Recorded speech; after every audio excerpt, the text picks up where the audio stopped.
All right, so we're all here. We're all ready to go. Today's factspiration question. Let's see.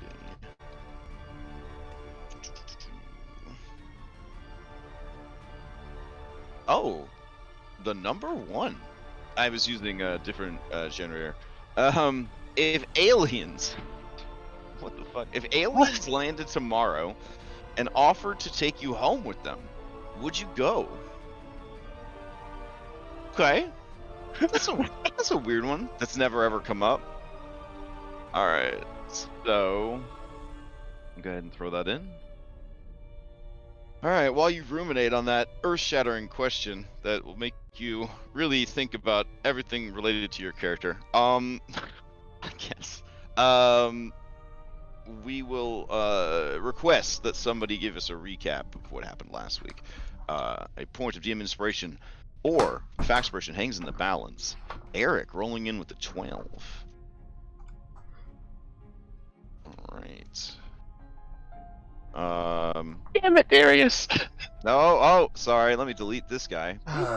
Darius rolling in with a You nat can't let 20. me have this one time. Going once. You know what? I'll give you this one because I didn't want that Oh. 20 to be coming out like that.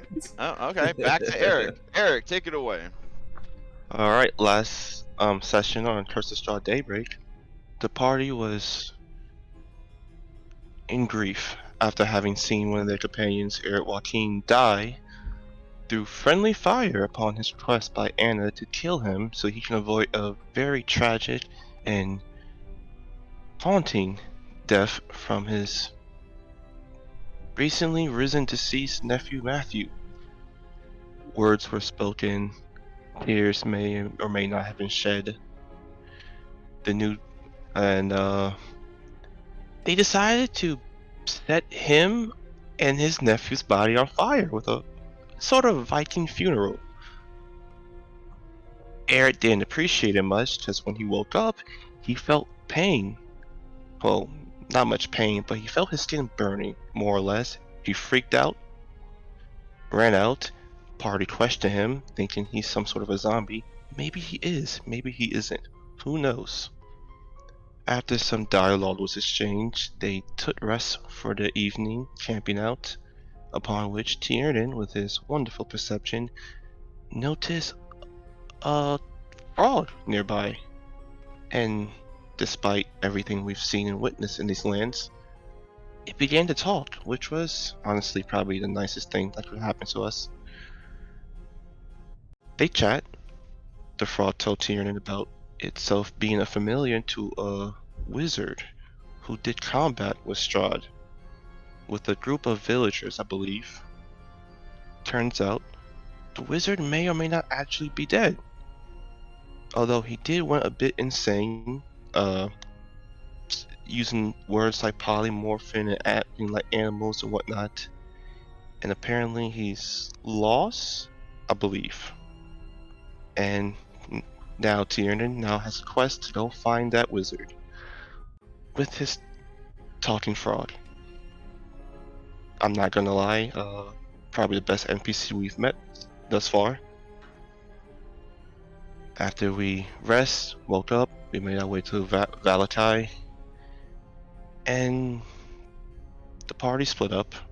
Eric and their new companion Ayla went to go to the Vestani campsite to see Erigol. Well, most importantly, Erigol's daughter, so that Eric can sense what was going on with him. He learned that Ayla has a bit of a grudge against the rest of Vestani, who chooses to do nothing against Strahd. The other party, however, went to Vallaki, which a romantic scene took place between Tiernan and Irenia, with Irenia's brother Ismart being the best wingman possible, surpassing Irenia by far. Whether or not they may bite Tiernan later on, no one really knows. Darius went to Blinsky to get his wooden hand, and we all met up, and we all went to Lady Watcher's. Am I saying that right? What? Washer. Walker. Watcher. It's sort of like halfway between washer and watcher. I thought it was Walker. Yeah, Yeah, it's kind of like the Worcestershire sauce, but like as a last name. As long as you got the W at the beginning and the ER at the end, most people in town know who you're talking about. I've There been could be a calling her whole Watcher the Brooklyn. whole There time. could be a whole Brooklyn Nine-Nine meme where they keep, correcting your pronouncing of the name because there's never a way to actually pronounce it correctly. Like Vallaki. Yeah, sort of, yeah. So, yeah, you're doing great. Keep going. Keep going. Okay. She welcomed us in after accepting her invitation. We came in and we apparently seen her having a conversation with a Mr. Vallaki von Holtz, Irenia's former crush, I believe. Maybe not anymore. We sat down, we introduced ourselves, then Anna and her discussed into great details about the Baron and what to do with him, at which point she then offered us a job to deal with him in some capacity or another. We didn't quite determine whether or not we were accepting that, right? Were we still stuck on that or no? Still up You in the air. definitely did not accept the job. Yeah. Oh, okay. We did not accept the job. However, Vasily did offer us a meeting with the Dark Lord. At which point Anna hastily accepted, although she was counteracted by Darius deciding that this should be a group decision. At which point, Lady Watcher, I'm sorry, it's still getting used to saying that name. No worries. The lady had asked someone with medical skills to help her ailing daughter with her mental disability, I believe, or illness affecting her mental capacity. At which point Tiernan and his assistant slash girlfriend Irenia chose to make themselves available of use, and that's where we left off. Okay. You want DM inspiration or you want fact inspiration? DM inspiration. All right, sounds good. If anyone is interested in answering the fact inspiration question, go ahead and throw a d20 into chat. Quick note. Thought is not Mordenkainen's familiar. He's a wizard that is insane that is in the Amber Temple. Yep, and he did But tell you he the name of knew- his. He but did he tell you the knew name about- of his master. I'm sorry, I was getting the wizards confused. I thought he. There's Yeah. a bunch Oh, of he wizards. mentioned- But he a did. battle He of did wizard. know about what happened to Mordenkainen. He did. fill us Oh, in on that's what I got confused with. Sorry. Oh, no worries. Yeah, his master is known as Exanther. Yeah. Okay. All right. We got a 13 from Ayla to answer the question. Going once, going twice. Sold to Ayla for 13. Okay. So while some of the Vistani may not see her really as one of their own anymore because of her views, she still sees herself as one of them. So she would not want to leave them. No. At least not until Strahd is gone and their situation is different. So she would not leave Barovia. Okay. All right. You may ask the same question of any NPC you've met previously in the campaign. I'm going to do rollies between Claudia and Thought. Okay. We'll do evens, Claudia, odds, Thought. Okay, let's hear from the frog. The frog would definitely would not go with aliens because he has things he needs to do. And he can't afford any more distractions. That's pretty much it, right? He also feels that the question is too open-ended. What defines an alien? Would you guys be aliens because you're from another world? Or are we strictly speaking about things that live in and originate from realm space that might be visiting this demiplane and or crystal sphere? Because it's a pretty broad spectrum of options, and you're really rolling the dice there if you say yes to this question, because there's a lot of nasties out there. Your odds of going into a worse situation than you're already in, pretty high. Why would you choose an unknown to a known quantity? How desperate are you? So that's kind of his stance on it. All right. Let's see. That'll do it. We'll head back into the game proper. Let's see.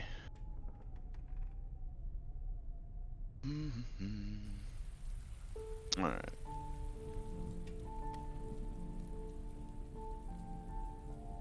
All right. So a light Barovian drizzle begins to pick up outside, and the party, I guess, splits. Some of you stay in the common room to speak with Vasily von Hulst or each other, while Tiernan, the Knot Wizard, and his apprentice, not girlfriend, Irenia, are led upstairs by Lady Fiona Washer. All right.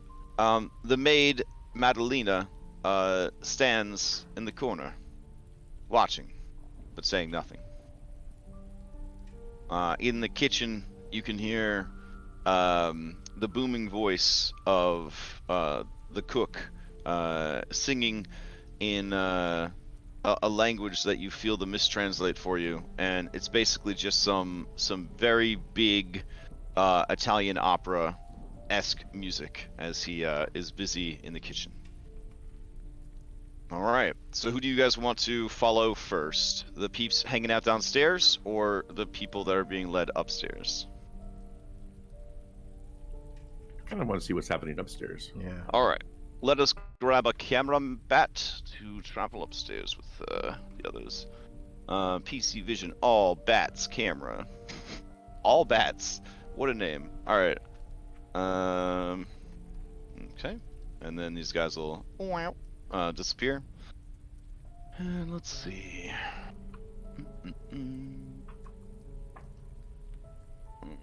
Town of Vallaki, Washer House. And you guys are going to the second floor.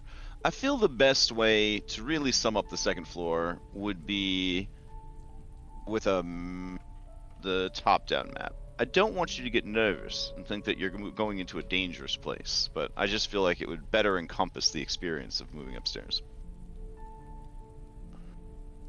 There's never any danger in Tim Burton's movies. Fun fact, this is where my classic group left off before we started having terrible scheduling issues that all non-paid games run into. So, yeah. Let's see. All that works. Why can't I select them though? Oh, it's because they're all stacked on top of each other, and it's being a real asshole to me. All right, cool. No problem, Foundry. I still love you because my ex is very abusive, and therefore my standards are very low. All right. Anyways, hey, she's getting better. She's got colored lights now. You know, it's pretty good. Colored lights. She's trying her best. Anyways, How does the purchase module still function? Hey, listen. Let's focus on positive things today. All right. So, anywho, upstairs in the Washer House, there's all sorts of flavor text that I would never want to deny you. So let me grab that for you real quick. Alright.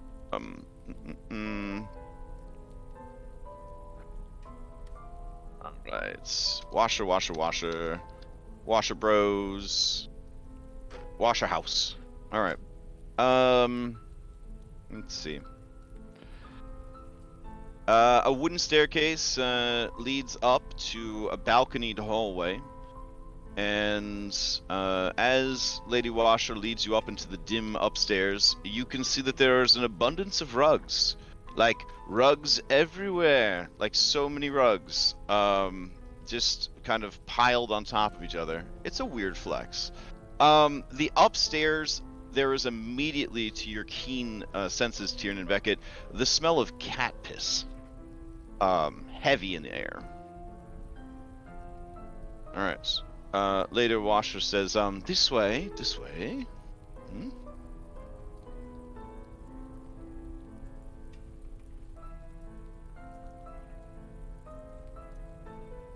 Yeah, that's right. Am I supposed to be able to?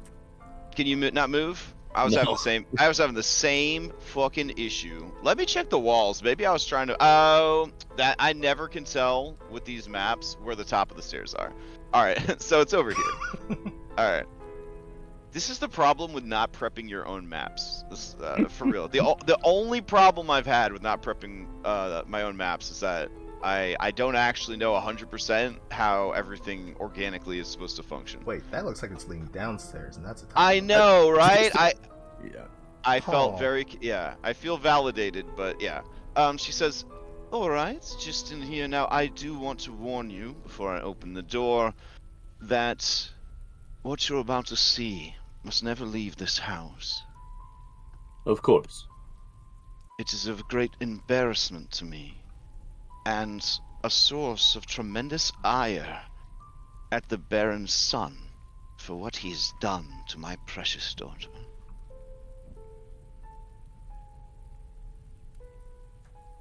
She knocks on the door gently, and she says, Stella? Are you decent? From the other side of the door, you hear, and you see Lady Fiona Watcher, close her eyes, and it seems like she's silently praying. She says, Stella, I have some guests who are going to take a look at you. I'm going to open the door now. From the other side of the door, you hear.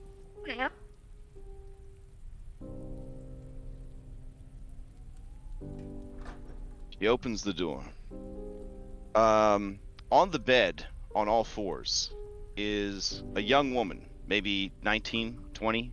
She is completely naked. Her leg stretched up in the air in a strange yoga pose as she is attempting to lick her stomach and genitals, much like a cat. She looks over at you, Tiernan, and she hisses at you.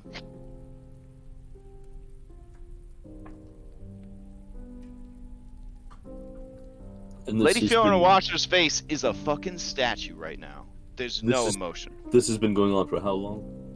This has been going on for several weeks since she had tea with the washer boy. Victor. The mage, then. Sorry, I guess not the it's washer boy. You see her turn away from you and try to compose herself, and she says, Victor Valakovich.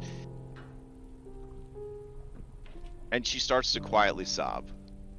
This is a woman whose daughter has gone crazy, whose son was brutally murdered by the captain of the guard, and who's just trying her best for her community, while her sick husband wastes away from illness.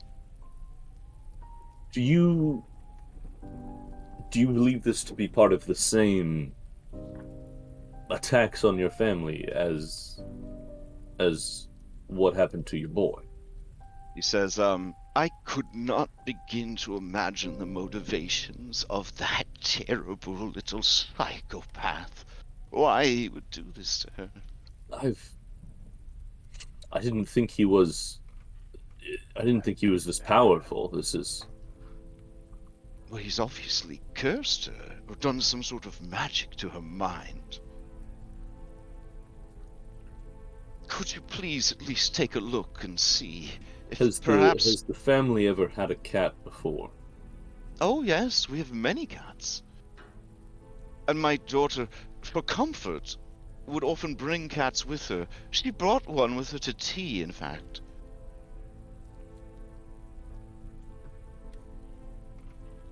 Did we notice a cat when we were at the Baron's? Nope, just two big ass Uh, dogs. Yeah, that's a dog house, man. It's a dog house. This is a cat house. That's a dog house. It's almost like the families have some symbolism there. Yeah, yeah. Yeah. Content that you are not going to come in, she resumes bathing herself on the bed. You can see that there are chains and manacles set up to the iron frame of the bed, and that almost all the furniture in the room has been removed. It does look like they set up a human-sized makeshift litter box in the room as well for her to use the bathroom in.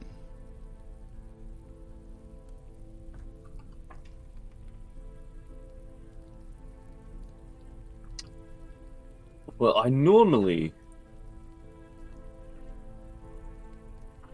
you focus on more ailments of the flesh, but I do know some about ailments of the mind, like this.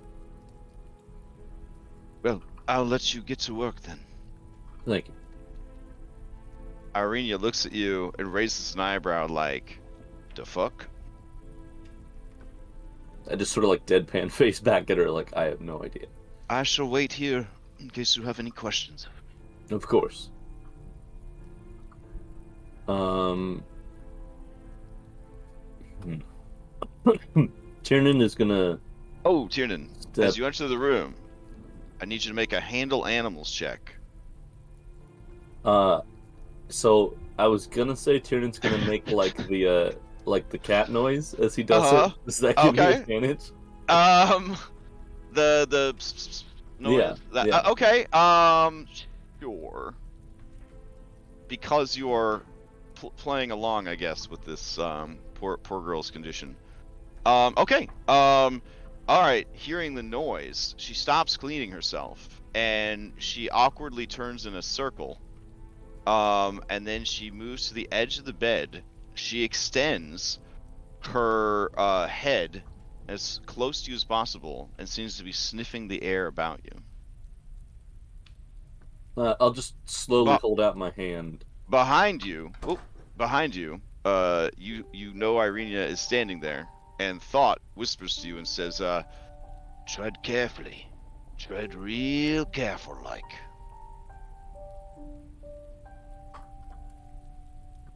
I am going to... And he says, oh, and don't scratch her on the tailbone. It's an erogenous zone. Thank you, Thought.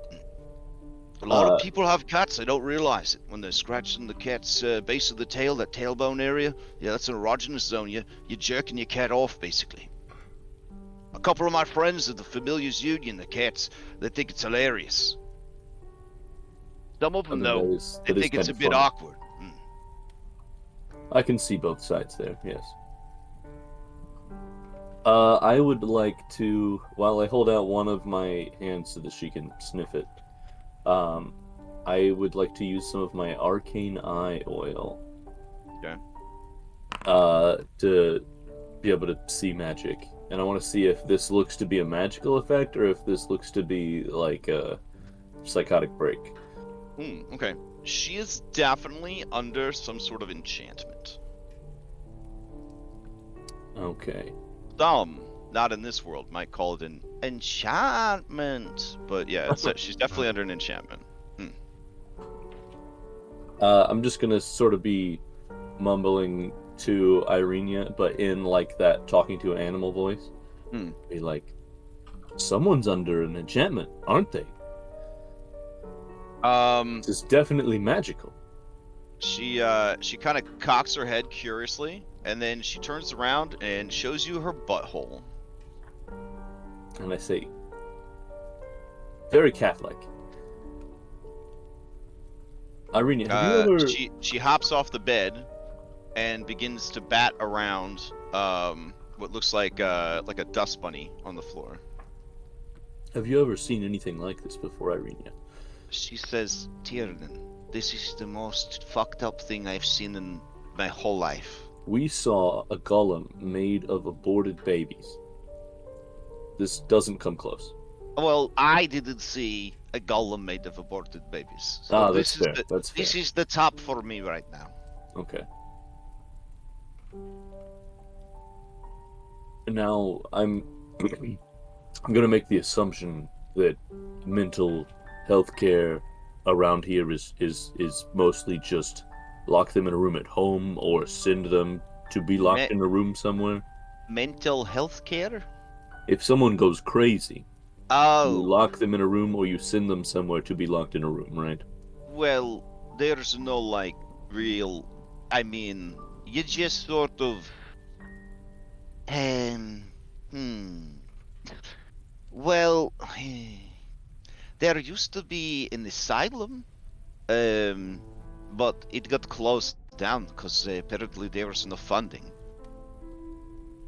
Mostly crazy people, yes, you keep them locked up like this in the house. You see they have the chains in case she gets crazy, tries to hurt herself or escape. Some people think that maybe you can beat it out or pray it out. Sometimes you could maybe talk it out. Sometimes it's not so bad, like with Agatha. But if it gets real bad, if it gets real bad, then oftentimes the best thing to do is to put the person out of their misery. I don't think that's actually true, but I can see how a society akin to this would come to that conclusion. And if you have the money, you just keep them very heavily drugged. So, there are some drugs that can actually help with things like this, but the heavily part, that implies more of just keeping them out of your way rather than helping. If this is an enchantment, why don't we just go over to the mayor's house and we'll just tell that kid, hey, knock this shit off. This has been a long-lasting spell. I didn't peg him as being that powerful. You're expert on how powerful magic people are? That's a good point. That's coming from the wrong character. Maybe you're right, Irene. I don't know anything about magic. That's right. Neither do I, so we're very qualified to do this. It does seem to have some sort of connection to Victor, at least. Maybe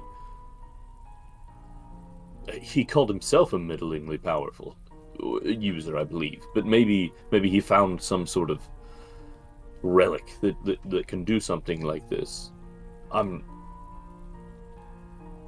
In the meantime, I don't, other than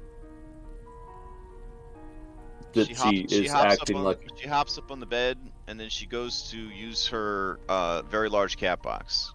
Other than that she's acting like a cat, does she look in decent, like, physical condition?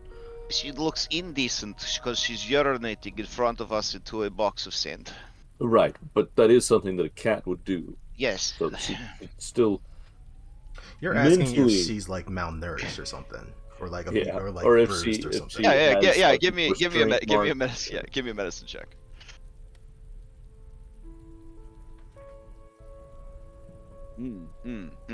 Okay, so as the two of you go to approach, she leaps out of her cat box onto the bed, and she has veterinary sense activated. I will need another handle animals before you could get the results. Irene sighs and moves into the room as well.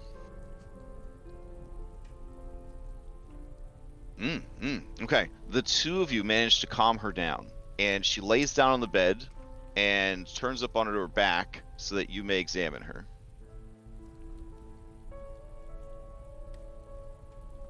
All right.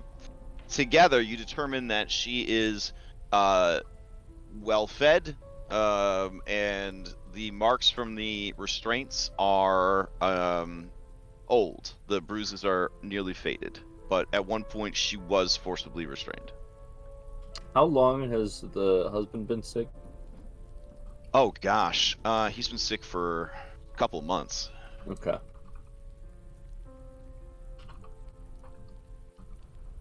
I'm gonna step out into the hallway. Lady Walker, what have you been feeding her? Does she only accept food that the cat would, or have you been feeding her? Yeah, she only wants to eat meat. I tried giving her her favorites. Pumpkin pie, pie and berries with cream. Or she had quite a sweet tooth. Now she only wants meat, And- preferably fish from the lake. And is this meat uncooked, or do you prepare it first? No, we definitely prepare it for her. Okay. Oh, not want her to get sick from some sort of parasite. Right. I wanted to make sure that she was eating the cooked food, or if the only thing that she was eating was raw and you had to go with that. Oh, no. I dare say if she were truly a cat, she would be domesticated. So there is definitely some sort of magical effect upon her. You were absolutely right there. I see. It seems to be an enchantment of some variety. I think the best course of action is to, for now, Kill Victor, yes. to keep her safe, to play into this with her. If this is a magical effect, it's not going to harm her mentally to, for now, indulge her. And So it will keep her you're safe. saying that there is a way to cure this. I believe so, yes. The magical effect... Arrhenius says, well, there is in the Abbey of St. Markovia. I don't know if you've heard of it. There's a abbot there. He is a powerful healer and can That's heal... true, and we do intend to visit there eventually. However, for now, we will try to solve this problem in a more local manner. Oh, right. Lady Fiona Washer looks at the two of you and says, my daughter's recovery is very important to me. I am a powerful woman in this town and in this realm. Money is only the beginning of what I could offer you if you're able to help me with this. The invitation that she accepted to go have tea or whatever it was with Victor, Yeah. was that her idea or his? No, it was my idea and the Baron's wife. She desperately wishes to marry that twig of a boy off, and she brought forth good points that a union between our houses could perhaps put to rest long-seated hatreds. I was surprised when the Baron agreed to it. Now I wonder if this was the Baron's plan all along. If his boy Victor was instructed to do harm to my girl. Not enough to warrant an outright war against their family, but enough that I would have a damaged daughter that I could not publicly confront him about. It's possible. I'm not sure. Victor seems to be very in his rebellious stage currently. I'm not sure if he'd just do this if his father asks. So I don't know if the father did it without Victor's knowledge, or if Victor did it to ruin the father or the mother's plans, or... See. But you believe that Victor is the root of this issue? I believe that the Baron's family is. As to whether it's specifically Victor or not, I'm not sure. But that is something that I intend to follow up on. I see. I was under the impression that many curses could be killed with the death of the caster. As far as I've heard, many can, but some, on the death of the caster, become unable to be removed. I wouldn't want to rush And that to is that. what has held my hand. Yes, I think we need to do some more fact-finding, some investigation. I see. Mr. Beckett, there are going to be a great many things happening over the next few days. I would very much like to retain you in my employ through this tumultuous time that is soon to be upon us. I will make sure that young Victor is kept safe. In case his death would cut off possible avenues of a cure. But I would, again, I state, be extremely grateful if you could pursue a solution to this issue. With the most discreetness you're capable of. Please, do not even tell your allies below what you have seen here. Of course, we'll keep it within doctor-patient confidentiality. I'll mention. Yeah, she smiles very big at that. Yes, yes. I'll mention that she's afflicted by possibly a curse that manifests as a mental illness, and it will stay at that. Certainly. Well then. That is all, I suppose, unless you need to take another look at her. As she says that, and you turn back to the room, you see that she has curled up into a little bean shape and is sleeping on the bed. As cruel as the curse may be, at least it seems while in it, she's happy. No. She desperately wishes to go outside. We've caught her trying to leave a few times. Had to restrain her.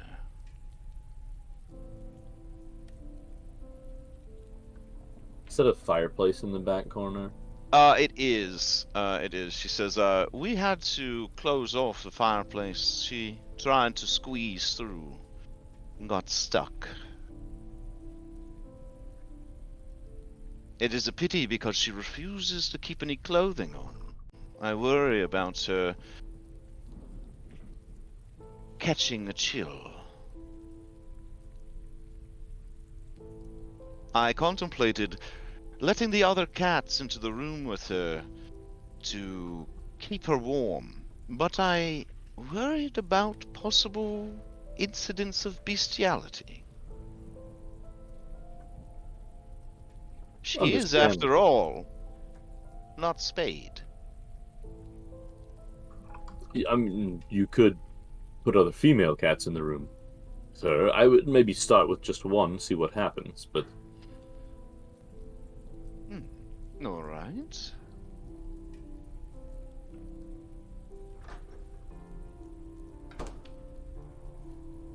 Irenia says, what the fuck? Yeah, no, it's very odd. Thought says, did it occur to you that maybe, this Victor fella, he swapped the souls of the girl and her cat? Did you ask if the cat came back after the tea time? I'm worried about that, with the Baron's household being a very dog-heavy household. What happens if something happened to the cat? But yes, I did think that might be a Lady Washer comes out with 4 fucking cats. And she just sort of dumps them into the room. And closes the door. No, you had said one of the cats seemed to be before all this happened. Your daughter's favorite. Oh yes. Yeah. And is that one here at present, or? I will confess, we were so confused by Stella's condition when she returned home. What with her crawling on all fours, that we didn't think of finding the cat. I assume that it went missing on the way back. And when your daughter returned, as far as you're able to tell, she behaved that way all the way home, or? Yes, the servants found her in the garden trying to catch birds. Her clothing torn and yowling like a cat. She did not wait for my man to go and fetch her from the house. Could you describe for me the cat A that lot you of brought good that along? man has been since he went missing as well. Halik was his name. And this was your household servant? This was my valet. How long after the incident did he go missing? Let me see. She's kind of racking her brain. He went missing on the 12th, the night of the full moon. That was about, I would say, a week after the incident.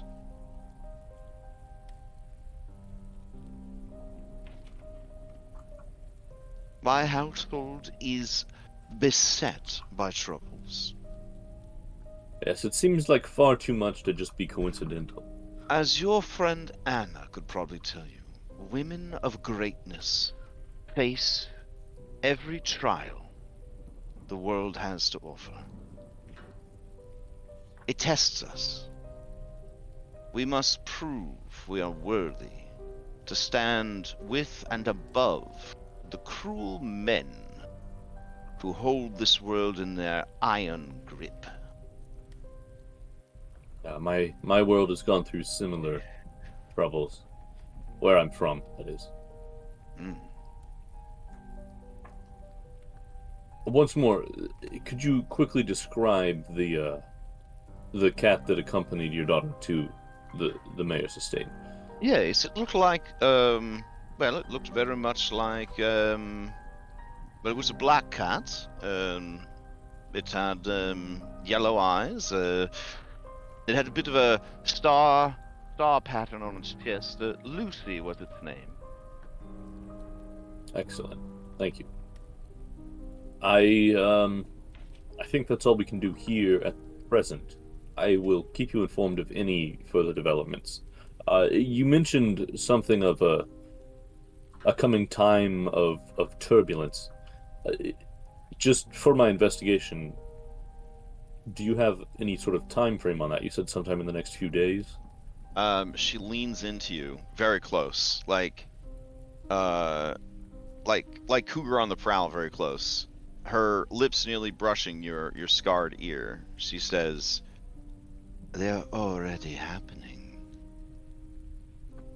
I will continue my investigation with utmost haste then. You hear Irenia kind of clear her throat from behind you, and Thought whispers to you, "Careful now, lad. Careful." Alright, Lady Fiona Washer says, "Well then, I'll see you out."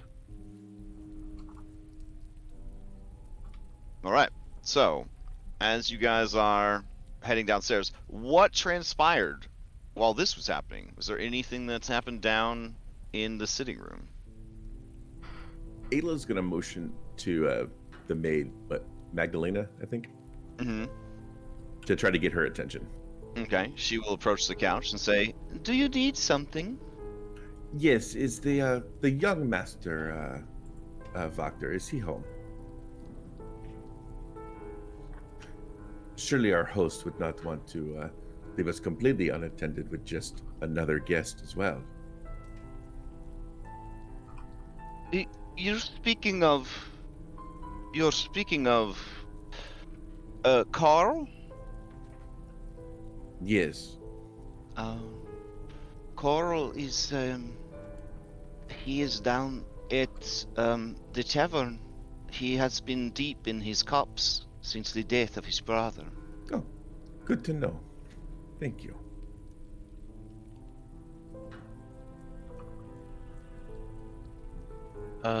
Vasily. Yeah. He looks over and he says, "Yes, Mr. Joaquin." Is there anything else you have in need of the madam of the house, or have your discussion been concluded? In truth, I had intended to stay for dinner. that we have much to discuss about the upcoming festival and how best to care for the people disenfranchised by such an event. You understand, huh? Can't say I do to that extent, but Well, as pillars of the community, the Washers, they serve as a sort of balance to the Baron's eccentricities.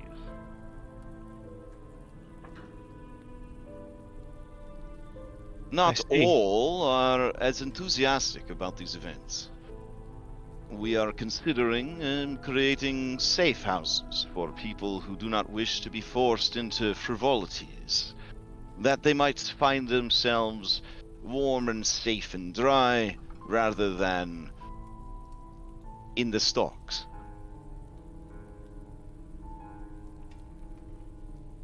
You see,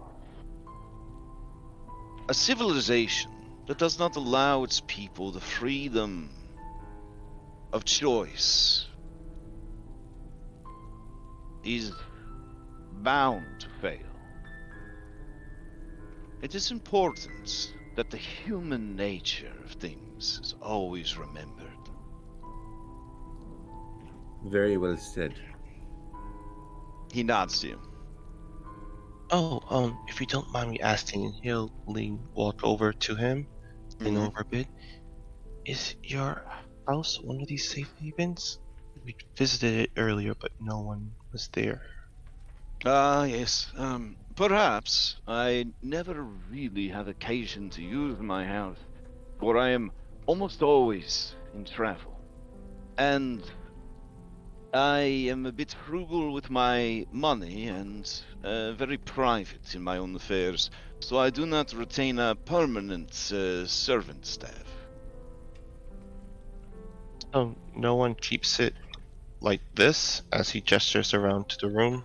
Oh, he chuckles and he says, I wish. No. It would be a waste of money to lavish my domicile with such trinkets and antiquities. Unfortunately, for me, duty always comes first. It is a shame you have nobody to keep your hearth and home warm for you to return to. And she, suddenly bats her eyes a little. Oh, okay. Yeah, give me a persuasion or a deception. She's a horrible natural flirt. I'll do persuasion. Okay.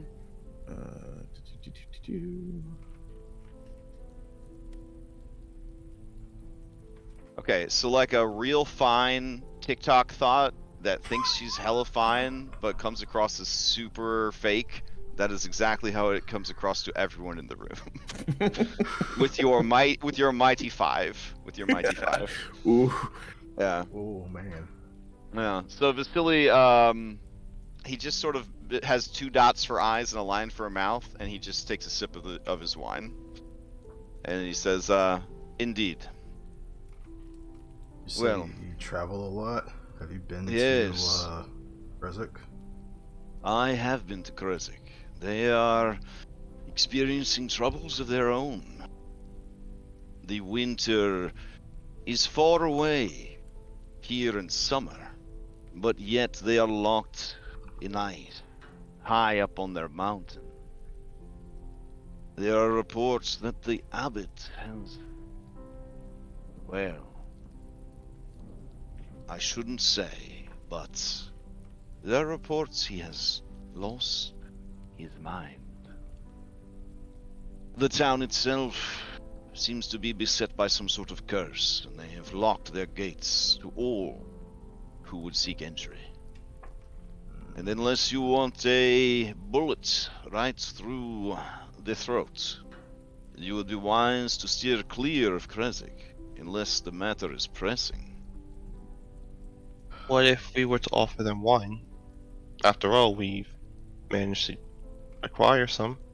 He chuckles, and he says, wine does seem to have a way of opening doors, and hearts, and mind. It is one of the few pleasures left to us in these times of darkness. Well, we don't have the wine. Markovs have it. But we can probably ask them if they're willing to share. The Markovs are good people. Perhaps too good for these trying times. Well, that If- sucks, because Irina keeps harping about the abbot, and if he's gone crazy, well then that doesn't do shit for us. Well, even in madness, there is a genius. And sometimes genius leads to madness. Hmm. I have heard no rumors of his powers diminishing, only his grasp on his sanity. Excuse me, maid. Do you know the bathroom is? Oh, she says, of course, it is right this way. Alright. Maid. She has a name. Let me know when you're finished, and I will, take care of everything. She's referring, of course, to the chamber pot in the bathroom. Because, you know, they don't have plumbing or anything, guys. So you've been pissing and pooping into, you know, buckets and porcelain pots since you got here. Outhouses. I'll try not to think about it. Yeah. Sorry, I'm just trying to make it real, you know? Like, Deadwood is so dirty. It's so dirty. It's really making me remember, like, yeah, I should probably point out to these people just how dirty everything is. Apparently, you have forgotten. You made that same joke with Irina when we went to her house. No. Eric tries not to think about it. I know, that's what I'm he missed saying. civilization. You did the missed exact same civilization. bit with Irina. Eric has deep meditative techniques that he pictures himself on a porcelain Japanese robot toilet every time he is squatting over a bucket. So you must teach this skill to the others. All right, so yeah, she takes you to the bathroom. Is that your actual intent, is to go to the bathroom? Because props for bringing some real organic life to this game. Or did you have ulterior motives?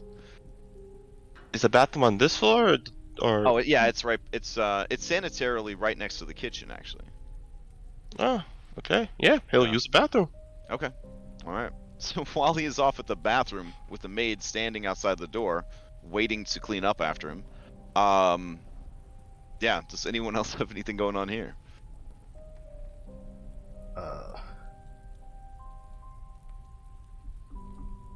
Darius will just do his best at small talk about what other travels that Vasily has done recently. Oh, okay. He says, well, I'm not as busy as I used to be. But essentially there are yearly tithes of taxes, and I try to make quarterly visits to each of the remaining settlements to remind them of their duties and offer any sort of accounting assistance they might need to ensure that their books come up clean and their tithes are full. Strahd Vanzarovich is many things, but when it comes to taxes, he is neither lenient nor merciful. If there are two laws that define his rule, it would be pay your taxes and do not practice banditry. A close third, of course, would be crimes of violence and hatred to women.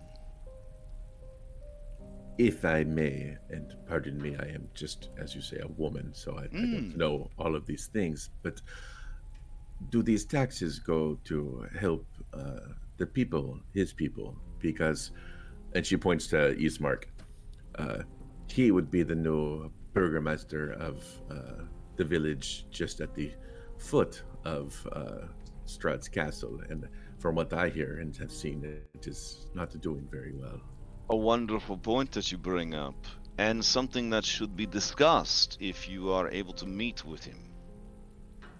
That is something you'd consider doing, Ismark Kolyonovich.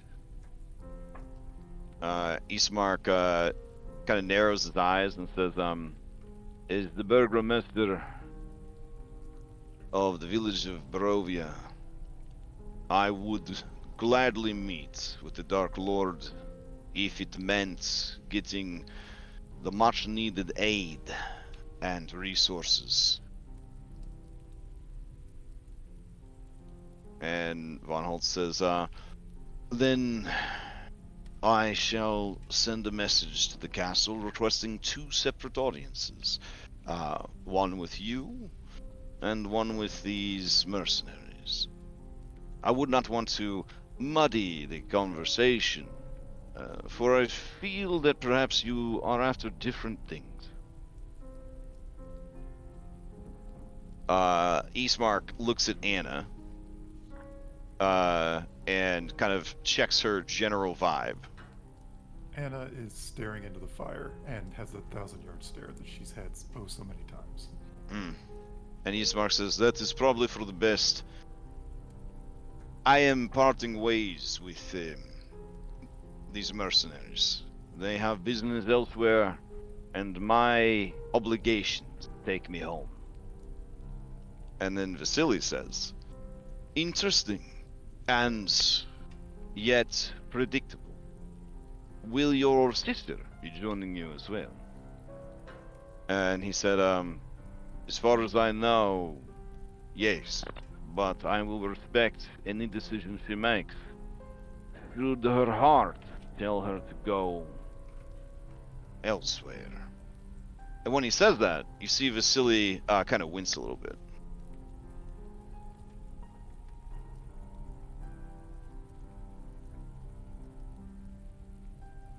I think Eric's about done. Okay. But, quick question. How Yeah. tall is the ceiling? How tall is the ceiling? These are nice vaulted ceilings, so about 10 feet. Technically, There does Oh, not seem no. to be any like vent or ventilation system or anything like that. You're basically in a closet for pooping. Ugh, this is awkward. Yeah. Like there's a small like barrel and with water and like, you know, a ladle and stuff, and then there's like a basin for you to sort of wash your hands and such. There's a mirror. And then there's a small like table with you know, amenities as it were. Lions you to know wash what? your Yeah, you know, hands. like, you know, if you needed to like talcum powder and things like that. They brought it up, but Eric wants to take another look at his body of Mhm. the infections that they said he has. Ooh, okay. He wants to see just how severe it is and Yeah. So why as it isn't you bothering him. Okay, so as you remove your shirt, to kind of look at these wounds, you see that they are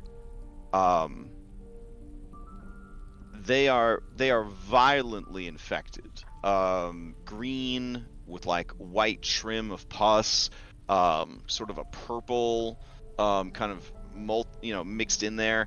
The veins nearby are starting to kind of turn black from necrosis, and here and there you do see pock marks and pustules forming around the wounds.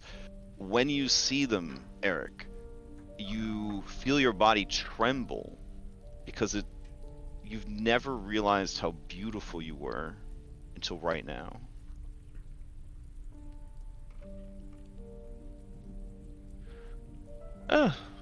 Does Eric smell?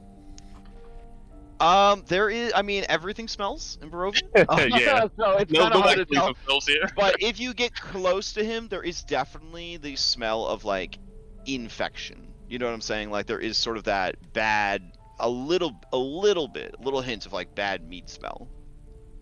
But again, everywhere you go, it's just so rancid. Like I cannot stress how hairy and dirty and stinky like everything here is. Yeah, I'm native. Yeah. Yeah, exactly. Do So I- yeah, like so maybe for you that smell would stand out a bit more. That he definitely has a sick smell to him. Do I feel like eating brains today? No. Oh no. No, That's- I'm just yeah. joking. No. But yeah. But that's a good thing to kind of like take self stock of. You look.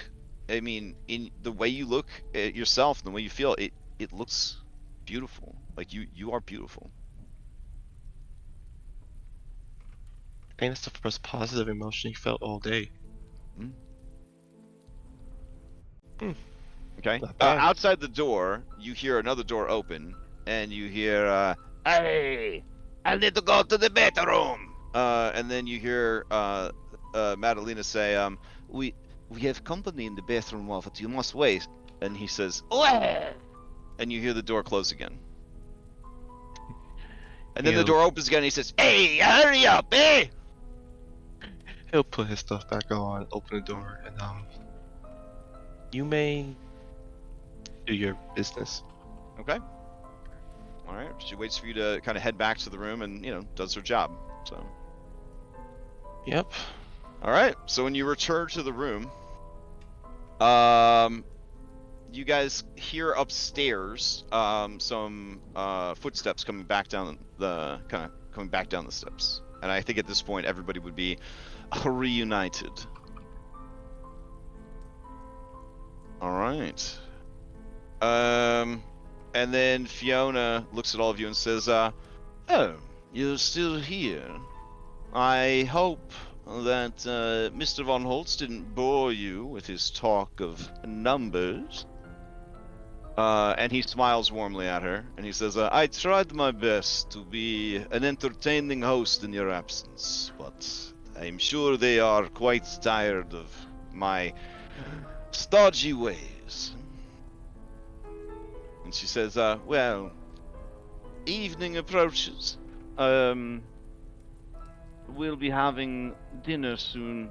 I would have invited you, but I feel that it's a bit too short notice to put Wavet through that. I hope you find amenities elsewhere to your liking, and that we see each other again soon, in an equally, if not more positive, light." Nah, that's fine. Kinda came here on a whim anyway. Oh, but it was appreciated. Thanks. And Darius. Nearly all of you have impressed upon me that you are people of import and power.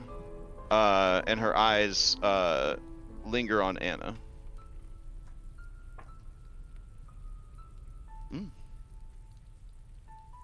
And then she says, "Well, goodbye." Then she motions to the door. Yeah, Darius will get up. He'll go over to Vasily, shake his hand. Pleasure. Oh, he says so polite. I see. Firm handshake, no wrist grab. Something my parents taught into me. May as well keep it up. You do them proud, Darius. We'll just give him a nod and he'll just leave the room. He'll give Lady Wagner a handshake as well. Mm-hmm. And then leave. Dr. Von Holtz? He says, I'm no doctor, but yes? Will you be seeing your master soon? I will not imagine that I would be seeing him soon, but I will be sending a correspondence on your behalf and also on the behalf of Mr. Kolyonovich. A message for him, if you will. Certainly.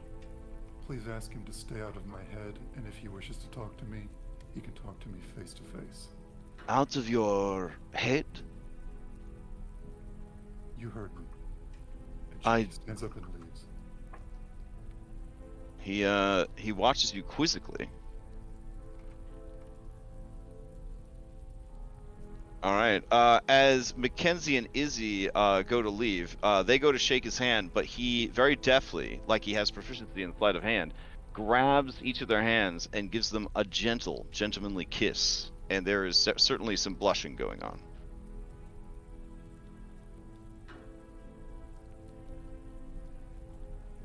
All right. So you guys head out.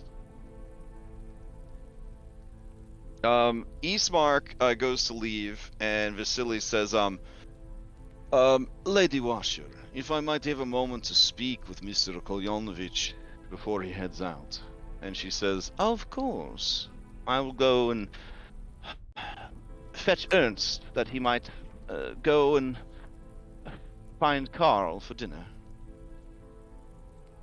Alright, so you guys leave minus an Eastmark. Is that amenable to everyone? Ayla will slip a gold coin to Madalena and just whisper Okay. to her, "Watch yourself. Be very careful of your mistress." Okay. She says nothing, but she does take the coin. Go ahead and give me a sleight of hand. Oh, something I'm actually good at, supposedly. Why would you say call out that? RNGesus? Yeah, why would you wait, call wait. out RNGesus like that? What could go Have wrong? you learned have a nothing plan. from Oh my Reed? God. Have you learned nothing from Reed? Oh, that's yeah. I mean, you Alright, could do alright. what I always do and roll terribly at something that you're supposed to be good at, and then Yeah. say that you were supposed to be good at that. And act Tiernan, surprised. Tiernan, you notice the bribe. It is unknown if anyone else notices the bribe. Okay. I mean, less a bribe to, I mean, just for intent. Less a bribe to, get like a spy in the house because she's going to do that with the son. This is more to look out for those that people don't look out for. I see. So a bribe. Got it. Did she provide a service that you need to give her money for? It's more like Ayla is trying to help those that are disenfranchised. I and see. Okay. All right. I wouldn't call her disenfranchised when she works for like the most richest lady in Tiernan. the town. Tiernan will wait just outside of, I'm assuming they have a gate, Yeah.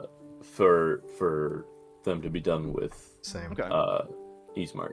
All right. So you guys kind of find a little sheltered rooftop across the street to stay out of the rain, and you finally see Ismark leave the house. While we're waiting, Darius will yeah. ask Tiernan what happened upstairs. She is the daughter that is definitely afflicted by some sort of magical curse. I used my oil, my arcane eye oil, and I was definitely enchantment magic of some sort. The lady of the house seems to believe it's the son's doing, the mayor's son, Victor. But I thought that Victor had disparaged his own abilities the last time we were there, called himself sort of more of a meddler in magic than a true magician, but maybe he was underselling himself intentionally. She, this curse, it manifests as a sort of mental illness. It's very strange. I'm hoping to pay a call to the mayor's house to follow up some more. Are we But still not like super strange. Nothing embarrassing. Like she had all of her clothes on the whole time. Darius just looks at her.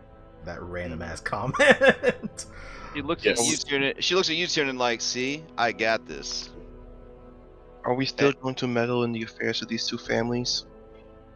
I think that if we want to ever be able to return to Vallaki, we'll need to. I don't think sitting this one out is an option. As long as we don't get caught in the crossfire.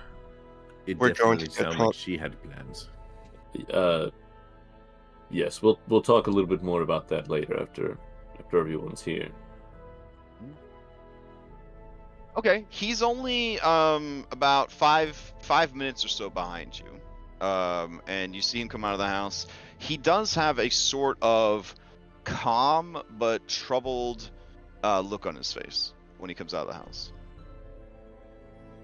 Whereas Tiernan and Irina have a shell-shocked "what the fuck" face on them. All right. Yeah, he walks towards the gate, opens it, closes it carefully behind him, and he looks at all of you, and he says, "You're still here." We wanted to make sure that You you made it out. Did the house seem so dangerous? Yes and no. They are certainly dangerous people. But any who consider the Dark Lord an ally would need to be thus. You said you wanted to talk with the Baron today? Yes, and the hour grows late. I am going to go immediately to his home, mention my backing from Vasily von Holtz, and make my demands known. I would like to need come some to the backup. Barons as well, if that's all right with you. He kind of makes a face, looking from U-turn into like everyone here, and he says, I don't want to overcomplicate what I need with what you need. That's okay. I don't actually need to speak to the Baron, just his son. Irene says, well, we're actually going to talk to his wife, to get to the son, under the pretense that I would like to marry him. Interesting plan. Yeah, we can do that. I feel like she will not turn down that opportunity. She does seem to fancy you. And then Ismark says, well, fine, we can travel there together. But the rest of you, I do not mean any offense, but my affairs and my concerns are my own. This is no longer for you. That's fine. Just None know taken. if you need backup, they'll be there. You have been stalwart allies and powerful combatants.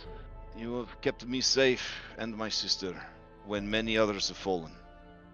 I will always remember your strength and your courage.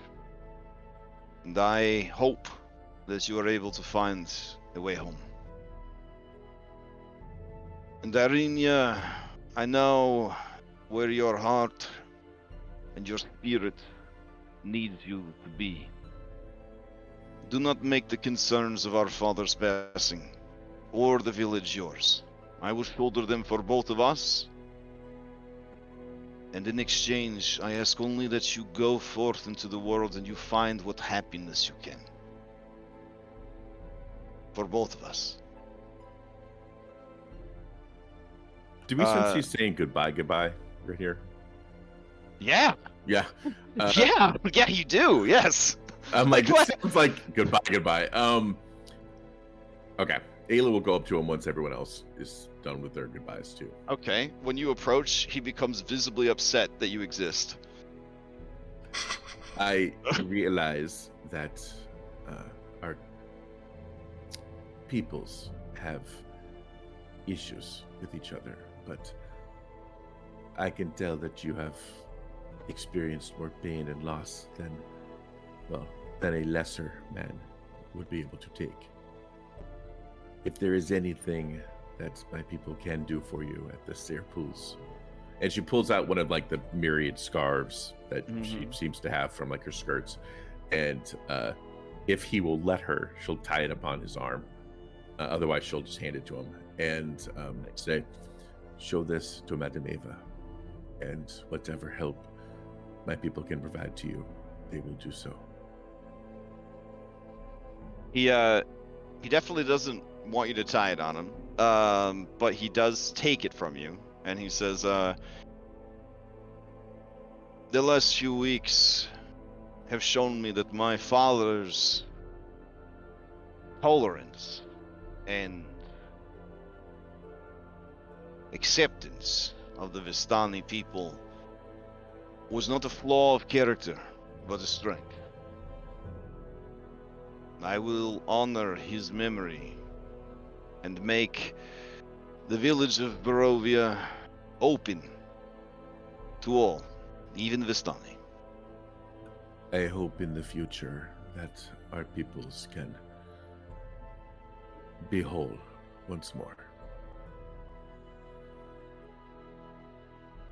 I mean, he makes a face like, well, let's not get fucking crazy. But he says, Yeah.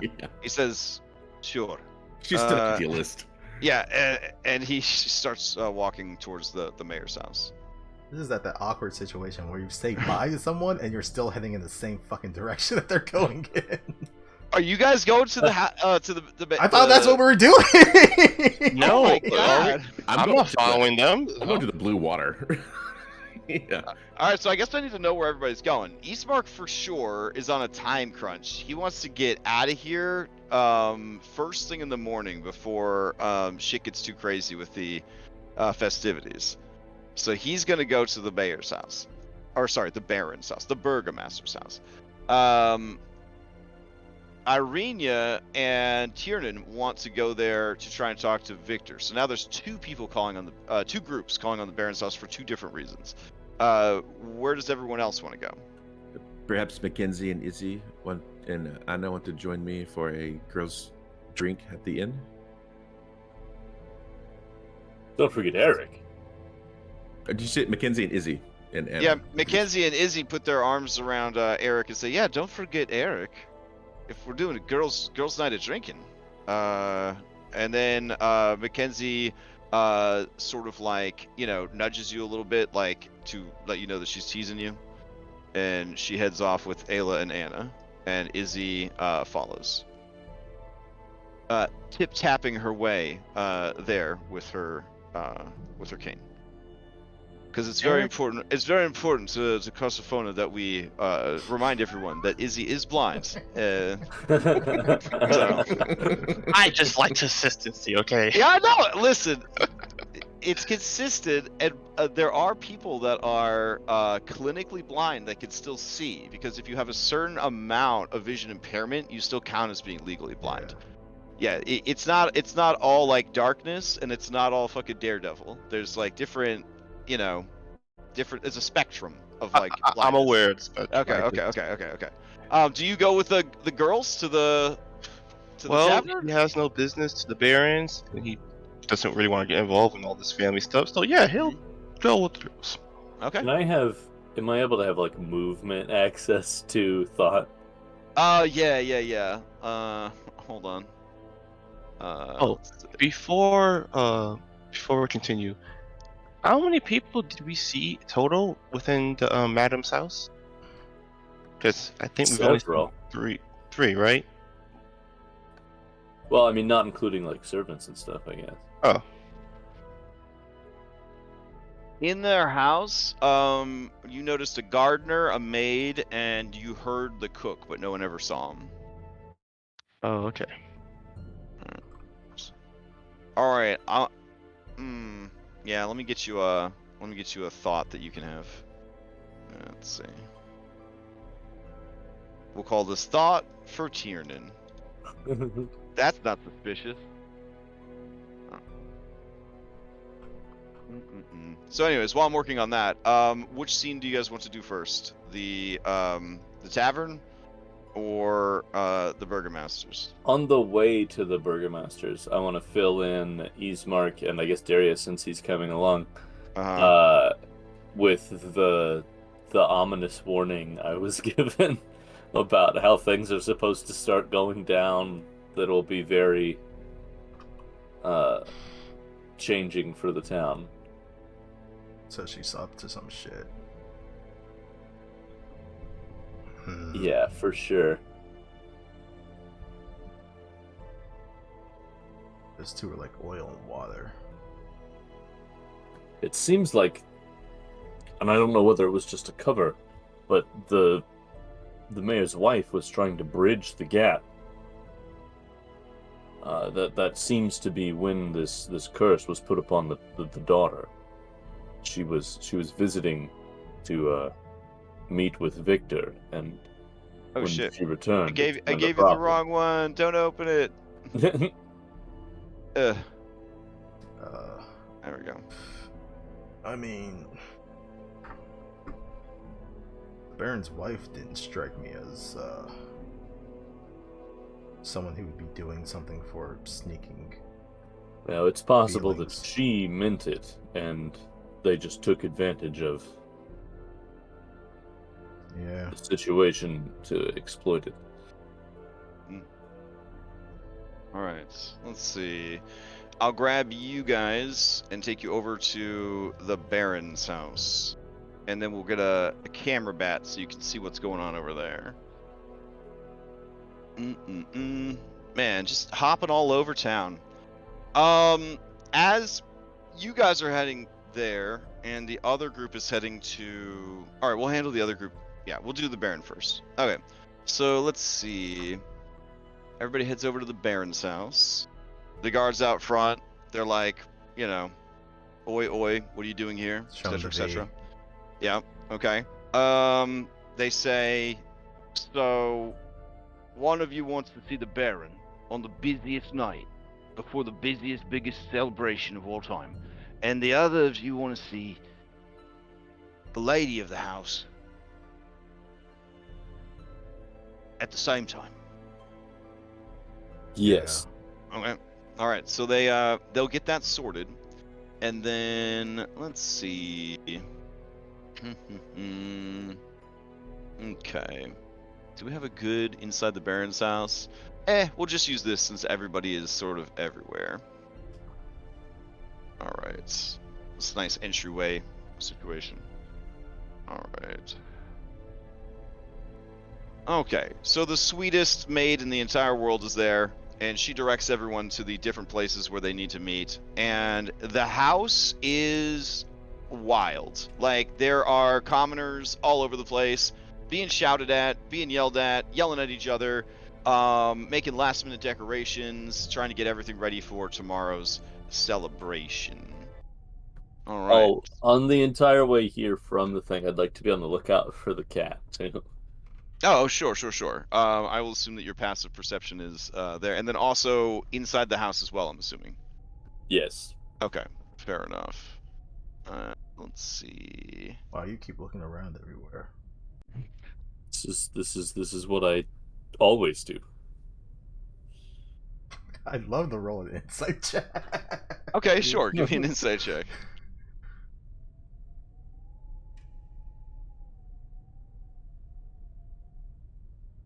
Man, 3 different You can use my Baron of passive. Barovia. You can use my passive deception Oh, at 7. Okay. Yes, you know that he is definitely looking for something or someone. This is not what he always does. And he's looking for something very small, because he keeps looking down at the ground, or something that can fly, because he keeps looking at trees and rooftops. Maybe he's looking for a raven? Question mark? Uh-huh. Sure.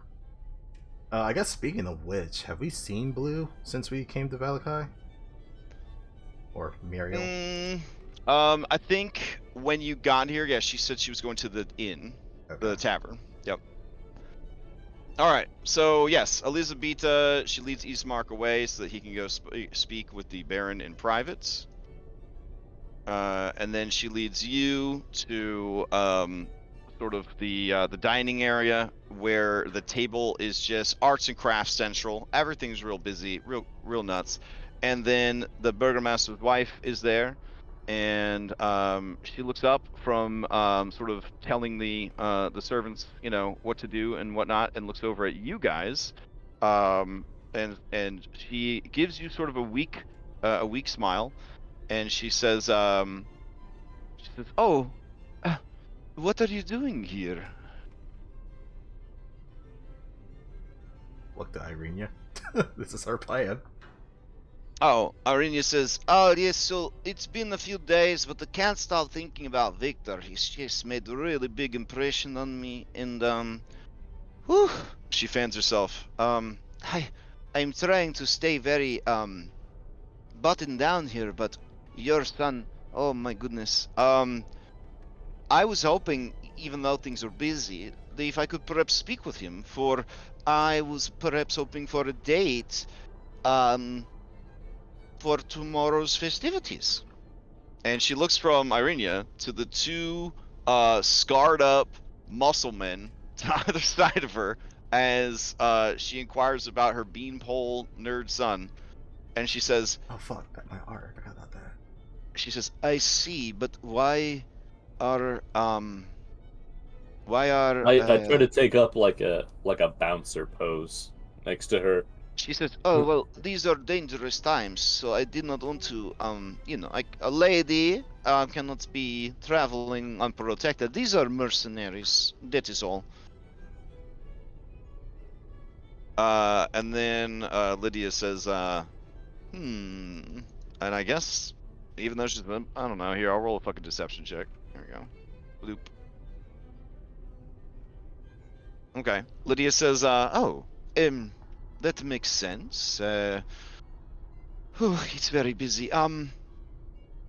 Yes, wait here. I will go get Victor. He is upstairs. Okay. Irina looks at the two of you like, does that work? And then That you was say, pretty good. I all think. right. Lydia goes upstairs. Surprised it actually worked. Darius, what is it that you needed here? I'm just curious. Ah, okay. I don't know much He about says- this place. I'm kind of trying to learn a little bit more. As you are waiting there, you hear before you see Isaac Strasny walk by the dining room. He walks past the door, and then he does one of those things where he walks backwards, and then he looks in the doorway and sees you guys standing there, and he says, "To what do I owe this pleasure? That you're back in town, and you're here." Calling on Victor. And I gesture towards Irene. He looks at her, and he says, "I see. You could do better." And there's sort of a hush from the commoners in the room. Irina seems sort of like not sure what to say. And Why is then that? Isaac says, "That boy, there is something wrong with him." Says this guy with a metal jaw and burn scars all over his body and a giant gorilla demon arm. He says, "There's something wrong with it, boy." Hmm. Anyways, I just came here to grab something to eat. I must go back out on patrol. The Baron wants the town as secure as possible. Everything Making perfect for the sure. festival, right? Yes, all will be well. And as he says that, all the commoners in the room all say immediately, "All will be well." Actually, depending on how long Lydia's gone, Darius Mhm. would walk up to Isaac and kind of just like get a little bit close to him. You know that one of the walkthrough guys is dead, right? I had heard that, yes. I haven't looked into it because, well, I really don't care. The washer boy is a sack of shit. The world is better off without him. Whoever killed those men, Well, it was just the one. right. Whoever killed that man, well, he better not cross my path, because I serve justice and the law. But as long as he stays out of my way, I don't have a problem with him. So you're saying it wasn't you? Because it seems He we he just... chuckles and he says, "Why would I waste my time Hmm. on such a worthless piece of shit?" We Is it? just came from And our I wanna house. pull him over to like a corner away from the other Mhm. people and be Okay. like, I don't, just so you know, Look, Uh, I'm very hungry. Can we discuss this in the kitchen? just so you know, the Lady Walker, she believes you're the one that killed her son. Just keep an eye open for any sort of retaliation that might occur there. Yeah, we just He, came he from raises our house. he raises a burn-scarred brow and says, "Interesting information, and you just give it to me so freely." It's you're the one that appears to be in danger, whether you did this or not. It doesn't seem. If you did, you already knew that this was something to watch out for. If you didn't, then you would have been caught off guard, and it only seems fair. Do you have proof of these plans? We just came from our house like less than an hour ago. She told She Is us. this- doesn't have, as far as I know, she doesn't have plans to enact against you. I wanted you to know that she's the one that she thinks you're the one that I did it. see. Because the man was bludgeoned to death. Yeah. And the known rivalry between the families that you're each associated with. Interesting. Do you guys follow him into the kitchen? Because he's really hungry. No, Darius was just passing that information along, and he'll just continue waiting Okay. for Lydia. Alright, then he exits the dining room into the kitchen. Alright. Yeah, about 10 minutes later, Lydia Petrovna comes back, and a very reluctant Victor is with her. It looks like Victor may have had his ears pinched or pulled violently. All right, he looks at you, you guys skeptically, and he says, "Well, what is this about?"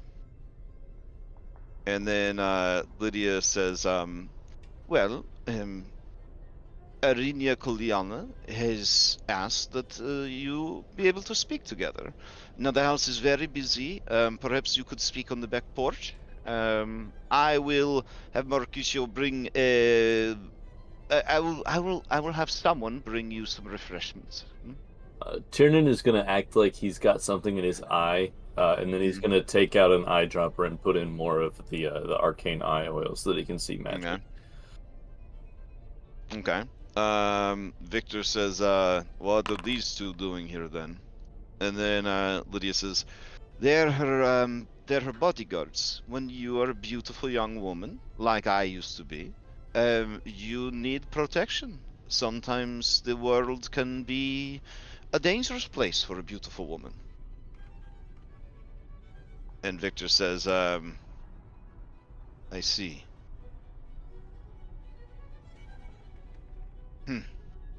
And he starts heading towards the back door. Guess we follow. Yeah, I'm gonna play into the bodyguard thing, and I'm just gonna be looking around everywhere. Okay.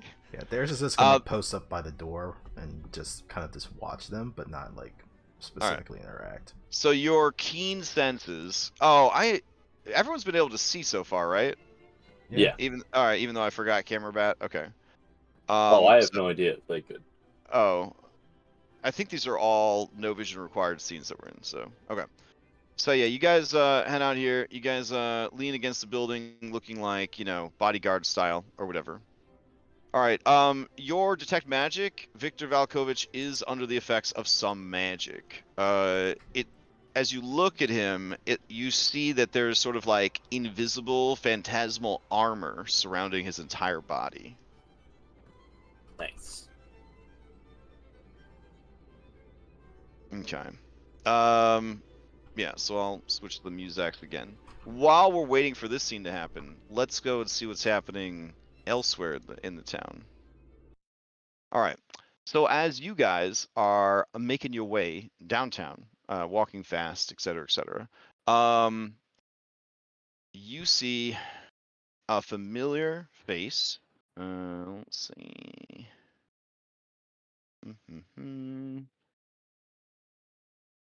It is Father Lucian Petrovich.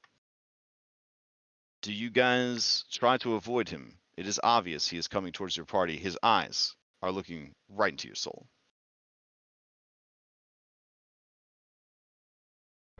This would be for Eric, Anna, and Ayla. There's an old man looking at us. There often are. Anna ignores him. Okay. Eric just gives him a quick look. He calls He out, help himself. and he says, Walking Dead, please wait. Please, I don't know who else to ask. I need help." All right, spit it out. Oh, all right. He catches up with you, and he says, "I don't know how best to say this or what sort of impact it will have for you, but I must tell you. The church, it has been desecrated." Is it the locket? No. It's far worse. The bones of Saint Andrew that are kept beneath the church. The bones that are supposed to consecrate the church and protect the land that Vallaki is built upon. They are gone. Dug up.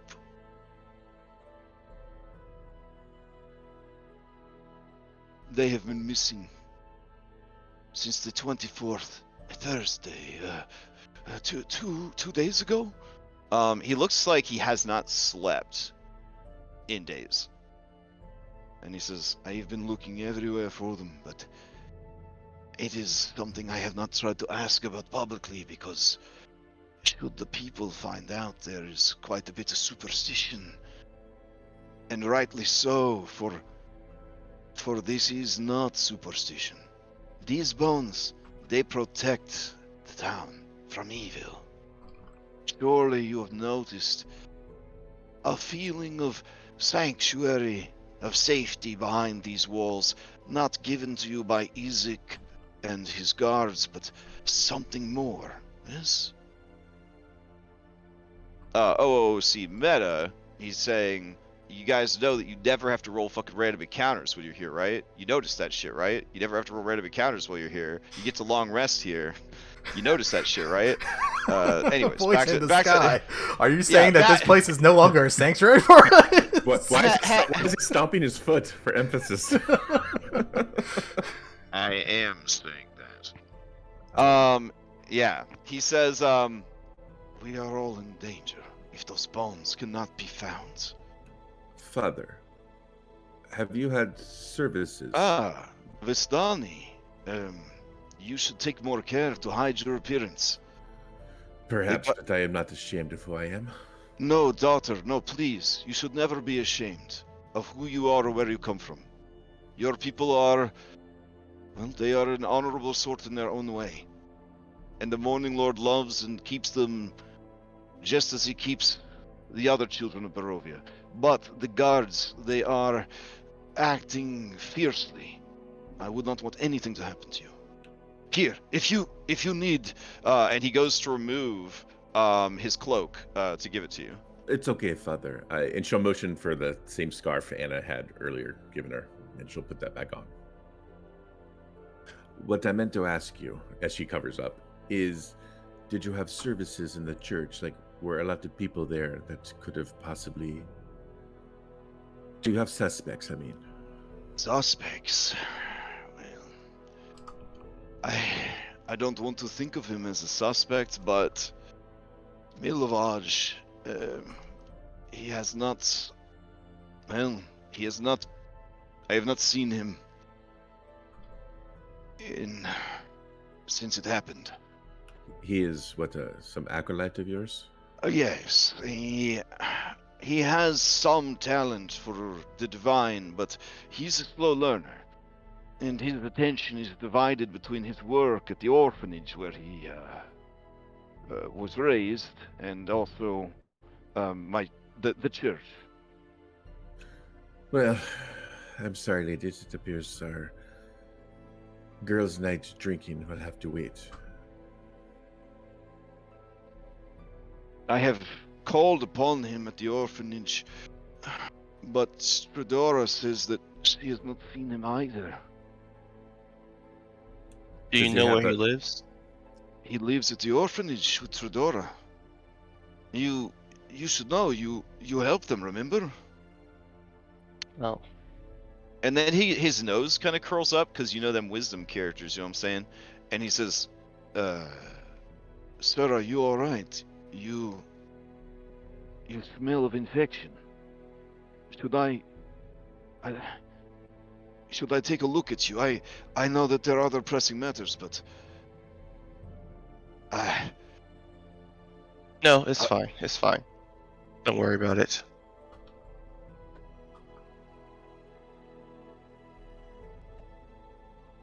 Okay, Eric, you sense that he senses something is wrong with you, with your insight. Father, we have more pressing matters than my own. Of course. Are you willing to help? I will continue to search in my own way, but if you could perhaps track down Milvod, that could at least give us some answers. I just have Well- a terrible feeling that the longer these bones are missing, the more likely it is that people will find out, or worse. And then when he says or worse, he looks off into the dark night beyond the walls of the city. Eric looks at his invisible watch. If I start the quest, there's gonna be a timer. Oh no, my son, you guys started this timer when you first got to Vallaki. Son of a bitch! Then that timer's probably almost out. Oh, well, sorry, Father, we can't help you. Let's go. Damn! No, no. Of course, and say what he means is we will stop our. She looks at the tavern longfully. We will start immediately, I believe is what he meant to say. Thank you. Thank you, the Morning Lord's blessing upon you. This is a great relief to me. I will continue my search. If you need on me, I will on occasion return to the church that you might call upon me. What is wrong with you? He is holy man. Alright, he scurries off. With all due respect, not everyone here has a bleeding heart. I barely have a heart left to care about most people at this point. And Ayla? we're kind of on a time crunch. We can't help everyone who comes for our aid. Izzy says, but he's a priest.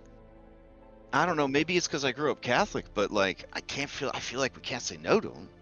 I mean, Help those have you that met help the last- others, and you help yourself. Have you met the last priest we met? He kind of. I'll be honest, he kind of felt more Southern Baptist or Protestant. You know, I got the same feeling. But still, Yeah, you know, right? Yeah. the point is, we can't help everyone. We have to choose who we dedicate our time to. And Well, this keep in holy mind- man is not worth your time? Mackenzie says, hold on, Anna, what did you have to say? I was going to explain to Ayla that I've learned from these people with my time with them that they do not wish to help everyone. They only wish to survive. It might be good to accept that. Mackenzie, a police officer, looks a bit ashamed when you say that. It's the harsh truth. The longer we Izzy, stay here, who has heard and seen many horrible and gruesome deaths, is not ashamed. She nods in the affirmation. That's right. That's right. This is why this place has a problem. Because people don't care. And Well, she will she has no idea where the orphanage is, having spent no time in this town. Okay. She will look for somebody on the streets that is not a guard. Okay. Yes. There are always orphans nearby. So You, urchin, okay. come here. All right. The child approaches cautiously. She'll flip a copper coin to him. Mm-hmm. Where's the orphanage in town? Okay. Here, there's. She'll pull out a silver. Let's This see is yours what if you. kid we got. Man, they got floppy ears, but they're cute. All right. You toss them a silver. She'll toss him the copper just to tell her, Uh-huh. but she'll go, "I give you the silver if you take me." And then the kid says, Well, I ain't going to no orphanage, and no one tells me what to do. But I know where it is. I sometimes sneak in to play with the other kids. Well, you can play with this if you take me and point it out to me when we are close enough. Yes. Okay. He squints at you, says, What is this? Your boobies? She covers up a little more with the scarf and says, "No, the silver coin." Oh. And he shrugs. All right. Follow me. I could have just told you where it was. You don't seem to want to do anything. And I she'll pull Anna a little closer with her and Mackenzie, and walk toward Follow Moon Boy. I mean, Anna, do you consent to this? Do you want to be dragged into this? You will go along with it, but then we'll walk on her own after. Okay. a few Yeah. steps. After the initial tug, like, okay. is Mackenzie and Izzy going with them. Well, when Mackenzie goes, Izzy looks at you, like, in your general direction, Eric, and at Mackenzie's general direction, and she says, All right. And then she kind of hastens to catch up, and Mackenzie grabs her hand, and then they both start heading off. Air just gonna just facepalm. If I don't go, something bad might happen. They'll get hurt. I might get blamed.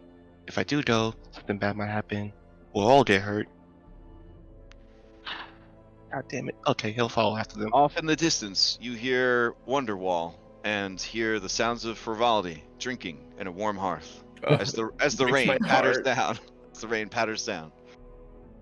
Okay, so you're all going. All right, cool. All right. So, do you still pay the kid even though your allies would have told you where it was? Or... She will instead say, boy, here, you don't have to go all the way to the orphanage. Go to the mayor's house. You will find a... wait outside. You will see a pretty woman with red hair. Tell her we went to Prettier orphanage. than you? Well, And he gives you an eyebrow waggle. He is probably 10 years old. she will completely ignore that. Ugh, Okay. gracious. And will toss him the coin, the silver, and say, she'll see her with some men. Tell them we went to orphanage. This is Isaac Strasny's place. I am not going there, not even for a silver. Maybe wait close to it. What about 10 gold? The kid like falls down as if he's physically taking damage. He says, for 10 gold, I will fight Isaac Strasny. Alright, good. Awesome. He tosses 10 gold on the floor. Are Go, you run insane? along. The kid immediately starts vacuuming it up. And then he starts running full speed towards the Baron's house. That is more than he will see in his life. Well, it'll probably be a short life then. Oh, Let's go. I do not understand. You could have put that money to the orphanage itself, and they could. Oh, men. So, you guys arrive at the orphanage. Let's see. Alright, it is getting pretty late at this point. Slightly at the door. Yeah. So, I'm gonna go ahead and advance time again. This ain't nothing new. We went to the orphanage fucking late at night last time. We ain't learned nothing. Alright, so when you call upon the orphanage, they let you in. Tredora is actually upstairs handling story time. Headmistress Claudia Velasco says, "Oh, if it isn't the drug dealers, Drug dealers. Don't. you come to push more product into the children's veins." We have actually come because we have a problem with I understand. A beautiful woman like you, Baron. They've come to choose a child. I can rouse them if you like. It's bedtime, but we'll find something for you. Wow. I am actually here to see about the Milovage. Oh, you want a surrogate? Well, you'll have to talk to Tredora about that. Those two are always boinking late into the night. It's a very, very close relationship. Then, yes, I guess I will want to talk to them both then, please. Oh my! Well, she's currently handling bedtime. I suppose, I could go take over and send her down to speak with you. Milovage has not been seen in a few days. We're both very worried. Yes, please do that. Of course. And I'm only teasing you about the drugs, I think. And she, gives you all a stern look. She'll look to Eric. You gave drugs to these children? I didn't give drugs. Old lady did drugs. Wait, no. Let me rephrase that. On the I stairs, didn't give. you hear, "The old lady gave them baked goods that you had laced with drugs." They were laced with. Oh, What is wrong with you? look. I'll be baked goods. lacing some stitches on your busted ass if I hear any more out of you, sir. The baked goods weren't really baked goods. I mean, they're baked goods, but they're made with children. Of children. And you gave them to other children? I didn't give the other children. Anna and. Izzy says, at the time, we obviously didn't know that A, they were drugs, and B, they had children in them, and we're not going to talk about it because we don't want them to know. Exactly. So, shush. Ayla shushes. Sometimes the road to hell is paved with good intentions. You like fancy sayings? There's a fancy saying for you, Ayla. Oh, I actually will file that away. That is quite Yeah, I'm clever. sure you will. Well, All right. The Fedora. just a little taken back by the directness, but like They, so. they feel terrible. Teodora comes down. Oh, sorry, Teodora, not Tredora. Teodora comes Charisma down. 6, baby. Teodora comes down. She looks terrible. She looks sad, and she looks scared, and she looks overworked, and she looks like she hasn't got any sleep. And she says, "Oh, you're back in town? We're Oh, looking for your lover. thank you so much. Please, what can you do to help us?" When's the last time you seen him? "So you heard that he's missing. That means the priest must have gotten a hold of you. Mm-hmm. He's been missing for over 2 days. He was acting real strange beforehand. He's talking to me about how we need to get our own place and get married, but we don't really make too much money, what with working for the church and the orphanage. I told him that there's no reason. We had a nice place here, and we stay close to the children. And he said something about wanting to start a family of his own, and that a man needs to provide. All sorts of strange things. Did you have a place picked out?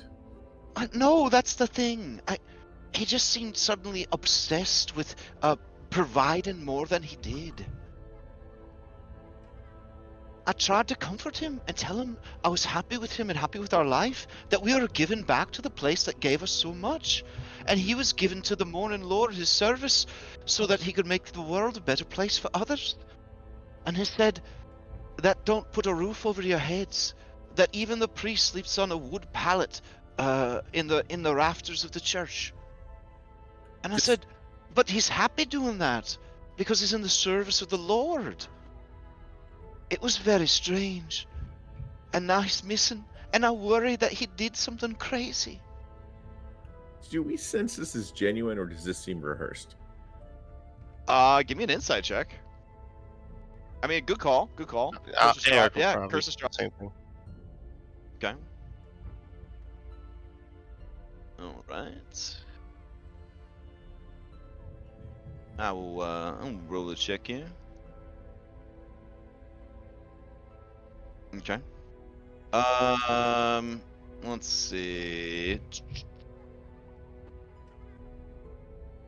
All right. You guys think that she is really concerned and confused about his behavior, his disappearance, and just wants to know that he's safe. But Eric and Anna, She looks at all of you and says, "Do you doubt my story? Do you think I had something to do with his disappearance?" Whether or not you did, we'll find out eventually. But for now, She starts to kind of tear up. Her face is boy. a mask of anger and just like sadness. I believe you, Teodora. Do you know where he might have gone, or does he have any friends outside of the orphanage? He works all the time. He doesn't have any other friends, not that I know of. His time is spent with me, the children, or the church. Is there somebody at the church maybe then that he talks to other than the father? Well, I mean, there's regulars that come to the church all the time. He has mentioned that there's a newcomer over the last week or so, a tall woman dressed in mourner's garb. He's never seen her face, which is why he brought her up to me. He says sometimes she's a bit inappropriate during the sermons. She'll chuckle at the wrong, she'll chuckle at parts that should very much be taken with solemnity and respect. You say a woman covered up in mourner's clothes, like just black clothing, you never see her face. Oh, yes. The traditional Barovian garb you would wear in a time of deep mourning. Such outfits, though, are quite expensive to make. I would assume she is a noble, or at least a wealthy merchant. have any of the children heard any or seen any weird things from him? He's Yeah. always around them, I'm assuming. So After what happened with the shadow, things have actually been quite calm and normal around here. there are limited places to stay in this town, it seems. Well, If- other than the one night when they all tried to organize sort of a unionized strike against dinner if they didn't get more sweets. But we handled that. There was only one fire that started. Once the children sweated the drugs out of their system, they seemed to be fine. Oh, But I ask you, what's well, I don't even know where this woman is or what her name is. would she possibly be staying somewhere in town? Wait, wait. Hold on a second. And she says, "Can you wait just a moment? I'll be right back." And she runs off into the back room.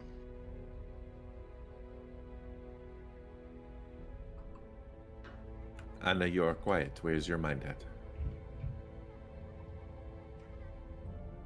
She's staring at the fire. It's very entrancing. Ayla does the very gentle, like, not so gentle shake on the shoulder. Hey, we need you here with us. I'm here with you. Oh, here.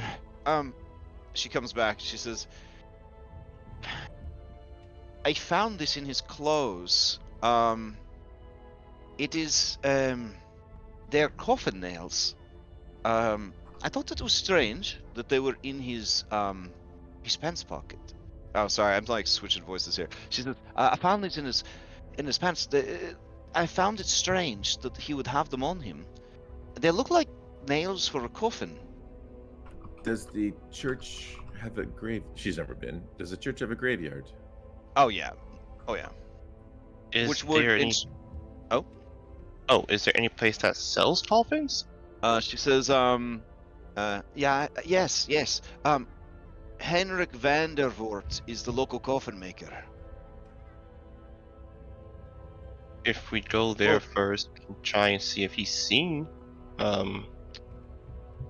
him. He had that purchase list somehow.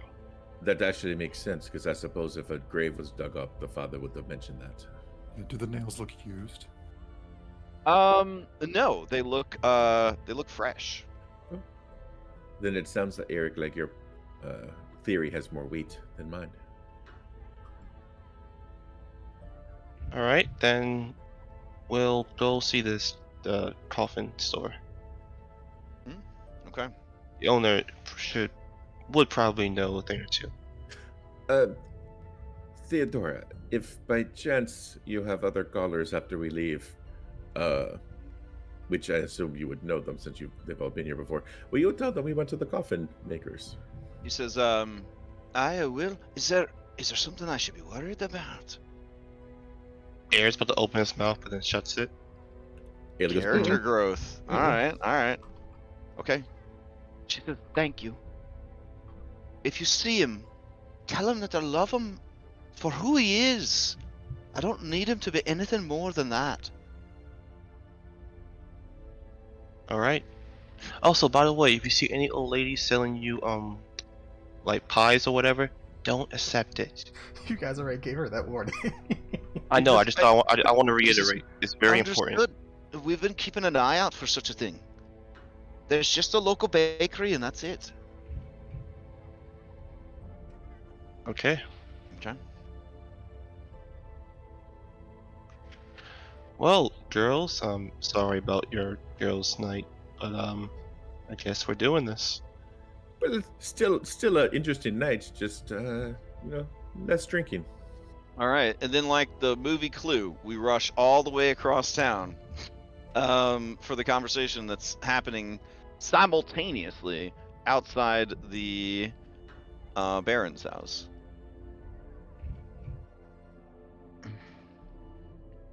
All right. So, Victor says, "Well, what is this about? I know that you're not here because you fancy me."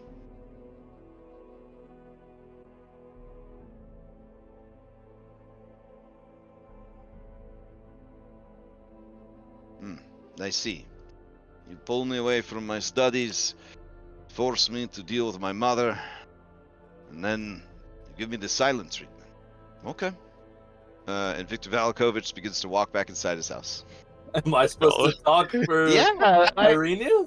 Oh, yeah. Irina, like, looks at you guys like, you're the fucking PCs. And then she sees him walk away. She says, oh, wait, you're right, come back. And he turns around. I She don't says, have any of the information. I'm looking at Tyrion. I thought he was addressing her specifically, and I thought we were off a little bit. That was why I didn't say anything. She says, listen, you're very handsome in your own way. It's just I'm kind of into, like, macho guys, the muscles and the scars and stuff. She kind of looks over at Tiernan and her face blushes, and then Victor looks to Tiernan and looks to her, and he says, all right, well then spit it out. What do you three want? Look, we're trying to It is keep it is a clever pretense to get my mother to do what you want. Thank you. It was actually Irene's idea. We were trying, similarly to what we just did to Isaac, where we warned him about something. What did you need to warn Isaac about? Well, the Lady Wachter believes that she's the one that Isaac is the one that killed her son. Her son is dead? One of Which them. one? Yes, the douchey one. Well, good. That's both of them. Well, good riddance. That was the joke. It's a shame whoever did it didn't do both. I can't imagine poor Stella growing up with those monsters. It sounds like it was Nikolai who got killed. Yeah, because Stella is actually why we're here. When she was over. When you say that, he looks panicked. He says, "What do you mean? Yeah." And he starts sweating, and his eyes begin to dart like left and right, as if he is surveying a possible battlefield. He is in fight or flight mode. Whoa, calm down there, buddy. We're not here to do anything to you. We're just on a fact-finding mission. He says, please keep your voices down. That's right. We're just on a fact-finding mission. We'd like to know more. He says loudly, have you seen the side garden, lovely Arena? I will show you. And he moves kind of further out of earshot of the guards. Which maybe shows some trust, because now the guards won't be able to see if you shank him in the side garden. Or he is off his game, or he's confident that he could take you guys. I don't know. But he definitely wants to have this conversation away from prying ears, as it were. And he says, what happened with Stella was an accident. I didn't mean for that to happen. I just got very angry with her. She was coming on to me, and she touched me, and I did not like it, and I panicked, and... Look, we're only here because we want to fix it. Tell us what happened. I don't know what happened. I have powers. I am trying to learn to control them, but when I get too upset or emotional, they act out. I have been studying for years to try and control them and hide them. I don't even know if my parents have figured it out. I'm pretty sure your dad may have an idea. What type of magician are you? A magician. I'm not sure. I have powers of my own, but I am also learning from books that I found in my father's study. I replaced them with duplicates, so that he would not notice my deception. I have been trying to learn the spells within, and it is pushing my mind to its very limits, but I have made some significant progress, some incredible things. And Tiernan, with your passive insight, you see that he is trying very hard not to cry, thinking about the things that he has done. Have you talked with your dad about this? Never. No. No. Of course not. Because after the dinner, when I was talking with him, he said that your family comes from, I guess, a magic bloodline or some shit from the old days. Yes, but we are watched carefully by servants of the Dark Lord. If any were to demonstrate such powers, they would not live very long. I don't think my father has such powers. And I Seems worry that like- if he knew about mine, he would try to enlist them in the service of his crazed cult. Seems like all the more reason why we should figure out what happened with Stella. We wouldn't want this to expose you, after all. Her cat was there, and it was... And she came and she was very forward, and I told her that I was flattered, but that I needed to take things slow, and she laughed and said she knew how men were. And then I pushed her down, and she landed on the cat, and it died, and its guts barfed out of its mouth, and Ooh. she started screaming, and I tried to fix things. But then she started acting like the cat, and I don't know what happened. What did you do with the cat when she left? I kept it. I tried to figure out perhaps what had happened to it, but now I just keep it as pet. I have to keep it upstairs because of the dogs. Well, the cat that she fell on. Well, that is something that she and I had in common. We both like cats. I never told my family because we are dog family. But I have a few cats of my own I keep upstairs. He does not seem to be acknowledging the very problematic part where the cat died, that he's still keeping it as a pet. Yeah. Also, I'm surprised there's not more commotion from the dogs that know if they have been smelling cats this whole time. Oh, they would not smell my cats. Victor, Yes, what type of cats do you have? they are skeletons. Like zombies? Cat? No, zombies are disgusting. No, these are something greater than than zombies. These are skeletons. I learned of this ritual in one of the books. And your father had these books just in his study? Yes. His That doesn't- private study. That doesn't strike you as odd? Why would it be odd? You said He Strahd- inherited everything he has from his parents, and his parents inherited from theirs. Our family has been here since the founding of Barovia.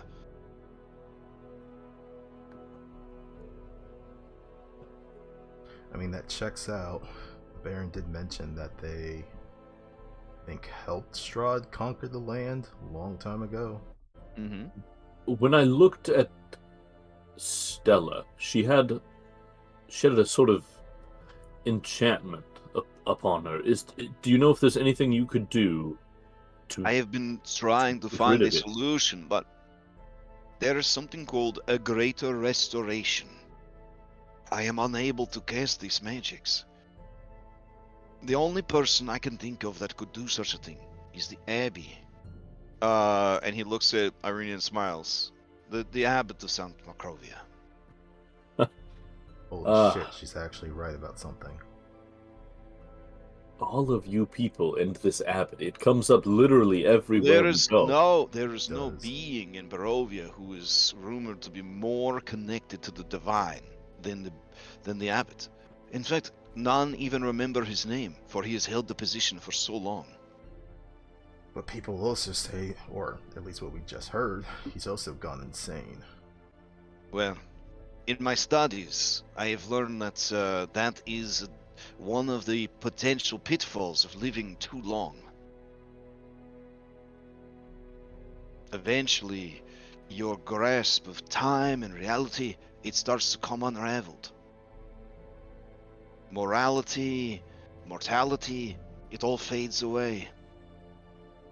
I think that, and I risk much by saying this, I think perhaps that the Dark Lord has given way to madness. And that is why he has been sealed away, shut away from the world. 'Cause he's Which I'm around. sure doesn't help either. Generally, isolation like that isn't good for people. Who knows Well, if it's the same for Irenaeus says, vampires. well, I mean, he has like 4 or 5 wives or something, like a husband. I mean, he's not alone in the castle. Yeah, but then people have been saying he hasn't been outside in like 40 years. But then Lady Walkner was just saying that he's shown himself to people, I guess, who Victor says, you've been talking with Lady Washer? we just came from her That's- house. That's how we found out about Stella. She Oh, asked us right. to help. Yes, that makes sense. Oh, wait. You cannot trust that woman. She's dangerous. No Your shit. father is dangerous as well. And a worshipper of the devil. A worshipper of Strahd. Isn't... I mean, that's not entirely unusual here, right? I'm sorry, I'm still sort of dialing in on local beliefs. He says, when I was around her, briefly, I sensed a great power emanating from her, similar to my own, but different. And this power, you said that you were just sort of... You've just had it? But then you've been studying to enhance it. Yes. I believe that's called a multi-clap. No, So some people reflavor like the ability to cast cantrips and stuff like that as a wizard's innate control of the weave of magic. And then that is the indicator that they are either of a sorcerer's bloodline or that they have the ability to learn more complex ways to control and call upon the weave. So you could really, since he's an NPC and he doesn't have a class, you could sort of like interpret it however you want. But that's sort of the vibe there. Well, I guess that's understandable. This ain't the first time we've heard about wizards. There's been this mention of Morning Canaan and what was and that the one at that the temple, yes. Yeah. Victor says, who is Modern Canaan? That sounds like... Is that the wizard that led the attack on the castle? Yeah. Yes, that was him. He's apparently gone now. I would give anything to have seen his spell book. I'm sure there are secrets in there that would advance my studies with great alacrity. Well, apparently some of his stuff is spread out across the lake or near it. Truly. He immediately looks off in the distance of the lake, a look of longing on his face. We intend to Just got that kid investigate at some killed. point, Victor. If we find anything that we think might help you, maybe we could relay that to you. If you would bring such things to me, I would offer my services. I am skilled with identifying the properties of magical items, and I am trying to learn even more of their Is creation. that so? Yes. Tell me, can you take a look at this staff? The grotesquerie that is writhing upon your back. That's the one. He takes out an eyepiece, like a jeweler's eyepiece. I hold it out in my hands in front of me, but if Okay. he goes to take it, I'll sort of flinch back a little bit. Yeah, he says, well, I have to touch it to know Oh, for sure. That's fine, but I'll keep a hold of it on the two ends and just have him like touch it. All right. Yeah, so he takes his jeweler's eyepiece, but it doesn't have a lens. It just has like a pearlescent sort of dome at the end of it. It does look very valuable. And he kind of squints, and you're not sure how he's looking through it, but very slowly over the next 10 minutes he examines it, and he says, this is Golthius' staff. which is to say a magical spell focus carved from the living flesh of a Golthius tree. This is a great and terrible evil thing that has been planted and grows upon the top of Yester Hill, the homeland of the Faithless. It imbues faithless druids with great powers beyond their normal means, but could be mastered by anyone to allow a sort of vampiric draining of the life essence of others. But because of the taint of evil that suffuses every fiber of this staff, it will eventually drive whoever uses those powers completely insane. I'm sorry. What? You said evil Ah. tree that came from Yester Hill. That's and it drives someone good insane? to know. Now this looks at Tiernan. Yes, this staff that we're talking about right here, you do not think with these tentacles of vines that are writhing about and the general look of the No, woods? I mean, I definitely knew it was weird, but Like you, Yeah. okay. same. He I'm looks just to wondering what. Irenia and he says, if you like muscle men with scars, you need to take better care of them. I don't know if they're going to make it with this sort of decision making. listen, I was getting it away from the head druid. After Oh. that, we just. I mean, I didn't want to leave it somewhere, So right? you've Can you done, imagine? you've done battle with the Faithless without magic of your own? To fight we the at winery. yes, took at the it winery over. that your father sent us to. That is incredible. I would have assumed that their magic would have given them a tremendous advantage over you that could Yeah, never have it- been overcome. It was a bitch. It was a tremendous advantage, that is for sure. Have you ever been targeted by a 5th level blight spell? Have you ever had don't recommend his it. eyes go wide and he says, they called upon the 5th circle of magic and cast blight. This is fascinating. Have you ever been attacked by I conjure Do animals? not recommend it. Or sorry, conjure What? plants? I will be honest, I have no combat experience of my own. And he blushes. That's nothing to be ashamed of, Victor. Before very much recently, I had not had much myself. I fought a little, but not like this.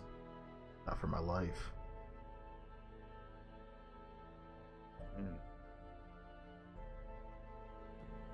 He Victor, looks at your terrible disfiguring scars and he says, I am ashamed to say that I am jealous. I would love to be able to study in the field, but I understand that the risks and the sacrifices you have had to make, and I would not want to belittle them by pretending it was easy for you. well, I have to admit to a slight amount of jealousy myself. Being able to control actual magic, It would be useful Remarkable. to fight against those stupid druids. This whole time, by the way, the frog is just acting like a normal fucking frog. It's just staring off into space, just like, you know, like as dumb and normal. Yeah, this is the singing frog from Warner Brothers when you try to show people how cool it is and that it can sing. Montgomery. Yeah, Welcome to the WB. yeah. Victor, Alright. I'm afraid that things in the town, I'm afraid they're going to be coming to a head. I don't know. I just feel. No, it is fine. tension My in the father's air. festival will probably be another failure, at least in his eyes, and then he will start planning another. The just- Watchers will continue to plot, and we will continue to outfox them. I And don't know about that. the Dark Lord's forces and minions are kept at bay by the bones of Saint Markovia, buried beneath the church. Nothing could go wrong. Thank goodness for that. Yes, as long as those bones remain intact, this town is a sanctuary against evil. I just Wait, hold on. just You're want saying, you to be careful. You're saying there's bones that are protecting this town? Yes, it is a well-kept secret, though. I found it in my studies. Divine magic still has power here in this realm. Those who lived a life of goodness and sacrifice will often, in their passing, refuse to allow their souls to leave and will instead turn themselves into an enchantment to protect against and fight evil. Divine magic. That's the same type of magic It's that you what's- mentioned earlier with the The abbot. restoration. It's Yes, what this is magic that comes from other beings of great power beyond the understanding of mortals. the power of belief. Yes, my father is fascinated by the possibilities of it. Davian Markov was mentioning the same thing the other day. Ah, you've met with Davian Mordkov. Yeah. Why would he know of such things? I know his family is farmers, yes? Well, Mer- it seems they're they- well connected in this land, so Ah, well, they are an old family. Let's say they're an old family, yes. Though they've never really done much of import, they are good people for distributing wine to all of the communities. mm, My father thinks that they are a thieves' guild. He does not know how they can stay in operation while being so charitable. I think they probably have their ways. Well, He looks at you, curious. Are they a thieves' guild? Not that we found. I see. if by thieves you mean stealing the hearts of the people by giving them wine, then sure. I need you to understand, going back to our earlier discussion, that I did not mean any harm to Contestella, and I am very sorry for what happened. Yes. Back to the subject of Stella. If she'd been more, you must keep in mind who her family is, who her brothers are. She has a certain view, I would imagine, towards men, and perhaps she was just trying to feed into that. That was what she was drawing from, I'm assuming. If she was ever returned to her own senses, and she was willing to try something more slow with you, would you be interested, or? He makes a face. He says, I am dedicated to my studies. I have no time for romance or such nonsense. I mean, But I will tell you this. This magic, the greater restoration, it must be cast by touching the subject. If you do intend to find a cure for her, you will have to seek Lady Washer's permission to take her all the way to the Abbey of St. of Markovia. or find some alternate way. Yeah. Perhaps. Maybe there's something Would in it- that wizard's book. If Would it that- be There are possible for me- rumors that there is a hag who lives near Vallaki in the forest. She is allegedly an expert in herbalism and the many applications of those things. I don't know if such things could mimic powerful magic such as that, So we've heard. but if it could be something worth pursuing. Thank you. Just be careful, Victor. And I will not. I have many things I need to accomplish, and I will make the sacrifices necessary to do so. And when he says that, he has a haunted look on his face. Can I roll an insight check on that line? Yeah, for sure. yeah, same. Okay. Oh Jesus! Did it roll twice? It did. I'll just take the first one. All right. Darius, you are left to your own devices to figure it out.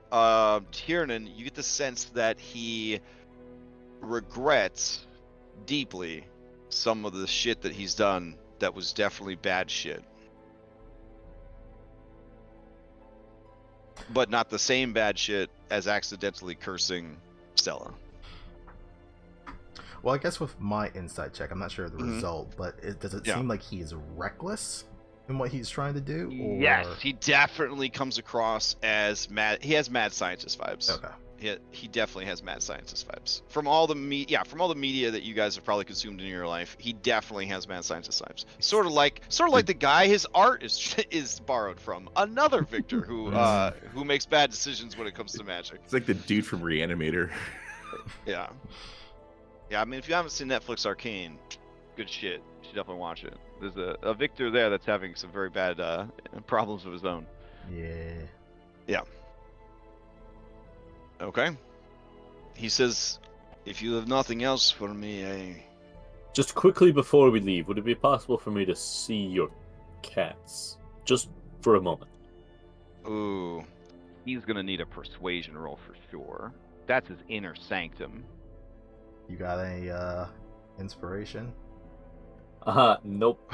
this is when you reach the part of the game where you are skill locked by your build. I would yeah. say you could use a fan's vote for my vote. I don't know about everyone else. We have. I didn't update. I think we're supposed to have 7 because 2 of them came in a while ago. There were the two that were posted in here, and then there was Yeah, one from and they were added Eric. those ones.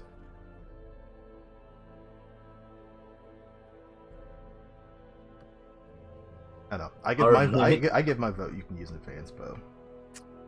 All right, anyone opposed to a fan spell? Go once, go twice. It's decision by community, so I don't know if we might need it for the coffin maker or not. So it's like, we still got 6 left I over. mean, we might, but yeah, we still have several left. Yeah, you guys have some pretty loyal followers, and it is Vigimagame season now that it's summer break. So I mean, Crash, are you playing Celasta this week? ask my boss, Cryptic Muffin, if we are playing Celeste on Wednesday. But I mean, I would have streamed Diablo this morning, but my voice was broken. We very much appreciate everyone's viewership. Anyways, true. Do you want to make? Sure, yeah. I'm fine Yeah. with it. All right. Give me that persuasion check. He's got. All right, I'm ready for the double threes. Oh yeah. So he looks at you and he says I don't think that would be a good idea. Good night. Good And night, he's- Victor. All right.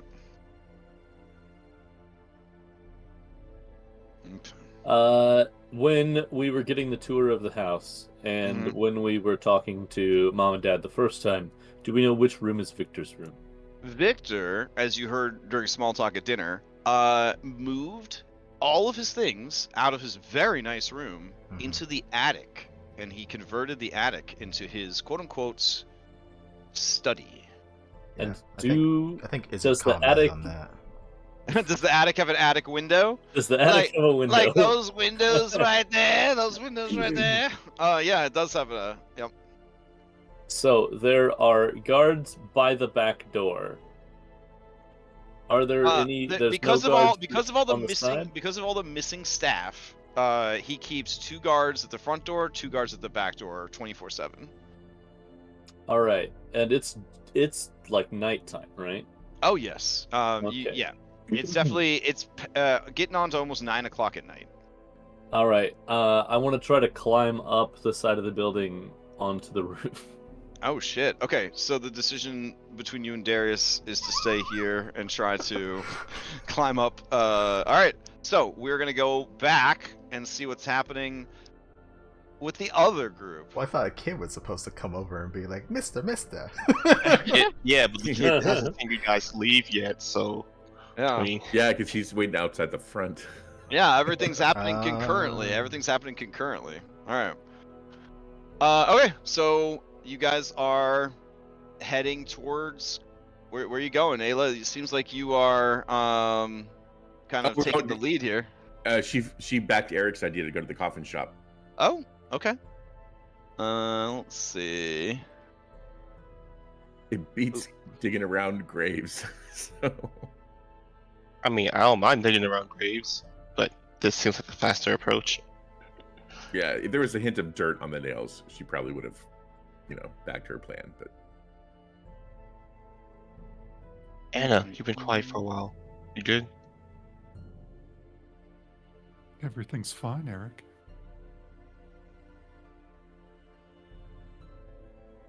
I'm gonna doubt you on that, but I'll talk to you about that later.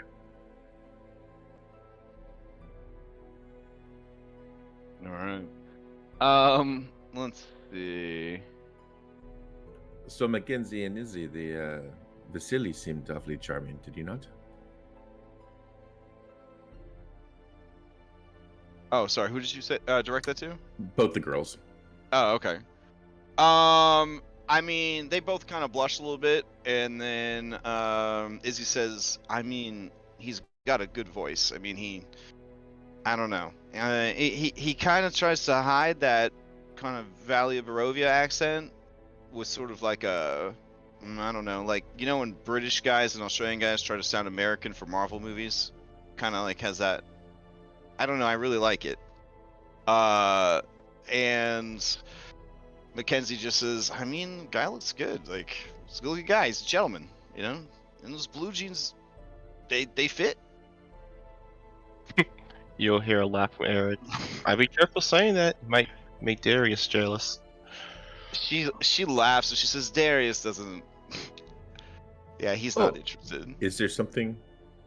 And she kind of points to Mackenzie, and there's no Darius to point to. But You point No, to she's the air. just no. We've always been friends, and I don't know. Maybe there could have been something, but then this shit happened with his brother, and he just.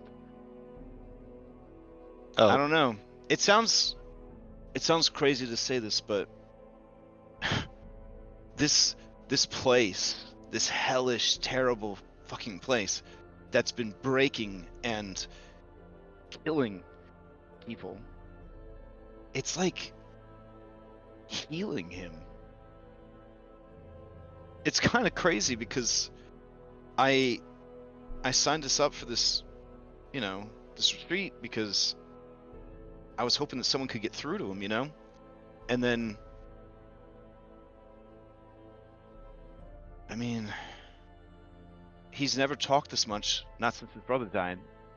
And now his hair's out of his face and he's Mackenzie, do you believe Darius is special? well, yeah. I mean, he's always been the kind of guy you could depend on. He's always been, even when we were kids, nobody messed with you if they knew that if you had Darius on your side. Anna goes and hugs Mackenzie and just says Okay. thank you. All right. She kind of stiffens up and then she kind of leans into it and hugs you back. And she says, "Yeah. Are you okay? Because it just feels like you were so energetic and so excited about getting back here, and then you just like the wind just left your sails." You're not wrong. Well, which one of these assholes did it to you? Eric will raise his hand. Might as well. Was it you, Eric? Did Yes, Eric he's- do this to you? It was more than one. Oh. That's all I'm gonna say. But I'm numero uno, right? That's alright, you can admit it. I'm used to this shit. well, I didn't do anything. All True. right. So, I'll take you guys over to the coffin shop, which honestly is just a very inviting and beautiful building. Let's see. There we go. Oh no, sorry. The official flavor text says that it's not inviting. It says this uninviting shop is 2 stories tall and has a sign shaped like a coffin above the front door. All of the windows are shuttered up tight, and a deathly silence surrounds the establishment. Knock, knock, knock. Oh damn. Okay. like that. Wake up in the middle of the night. It's the fucking police kind of knock. You do a police knock. Oh my Yeah. god. Okay, hold on. Wait. Are you? Oh, no, never mind. All right, hold on. I gotta get some shit going. Hold on. All right. So I here's you I'm This guys. is not traumatized subtle by the approach. woodpile. The woodpile does eye you suspiciously. Okay. Let's see. And then oh no, sorry, that's the side door. So yeah, let's get you safely away from that wood. Here you go. Here's the front door over here. All right, and then I gotta grab the man himself. Okay. You hear a voice from the other side of the door, and it says, "Hey, it's late. If you died, you still be dead tomorrow. Come back in the morning." We're here for some Right. questions. Oh, sorry. No, go ahead. We're here for some questioning. Open up. I said it's late, and I don't need to talk to no one. If you Get don't outta open the here. door, it's gonna be even later by the time you go to sleep, old man. Open the door. Or would you perhaps have the Baron know you've been unhappy? The Baron? Mm. Threats? What are you? What are Izik's kill squads? No, we do not have to adhere to the law. You would best open the door. All right, boy. I'm gonna need an intimidation check. From no. me and So Ayla? anytime I have players who are fantastic role players, and then they make a low charisma character with no charisma skills, I am always reminded of Series 2, Critical Role, and Yes. you know what I'm saying? Good old yeah. Sally. I'm gonna Um, use my DM and wait. It's the best example of like making a build that does not merge with your playstyle. It's why I Hey, don't have guys. Darius try and persuade or deceive people. I'm trying to play her as low charisma, but Yeah, guys, as can I soon use as a soon as a fanspo? dialogue pops up that says I need you to roll a charisma check, Darius is like, I'm out. I'm out. Can I use Um, a fan skill for this for Eric? Well, the I two think of you, that's because the- you're both doing it, you already have advantage because Yeah, the two, yeah. So how about this? So- Each of you rolls, and I'll take the higher of the two. sounds Okay. good. Okay. Oh my. Okay. Eric, you try to sound tough, but I mean, these people, they deal with a lot of shit. Like, it doesn't really carry any weight. Ayla, there's just something very Karen about your tone. She wants the manager now. So you hear several locks, popping and chains being removed and all that, but not all the chains. And the door does that thing where it opens like a couple of inches, and there's still like two chains, or sorry, a chain and a latch on the door. And the guy looks out at you and he says, "Oh, you're a fine-looking one. What do you need? Who's dead?" Good evening. Hopefully nobody. Thank you for seeing More us. threats. No threats. We are trying to prevent such a bad thing. We are looking for Milovaj. We know that he is here. Okay, you guys can immediately give me a insight check.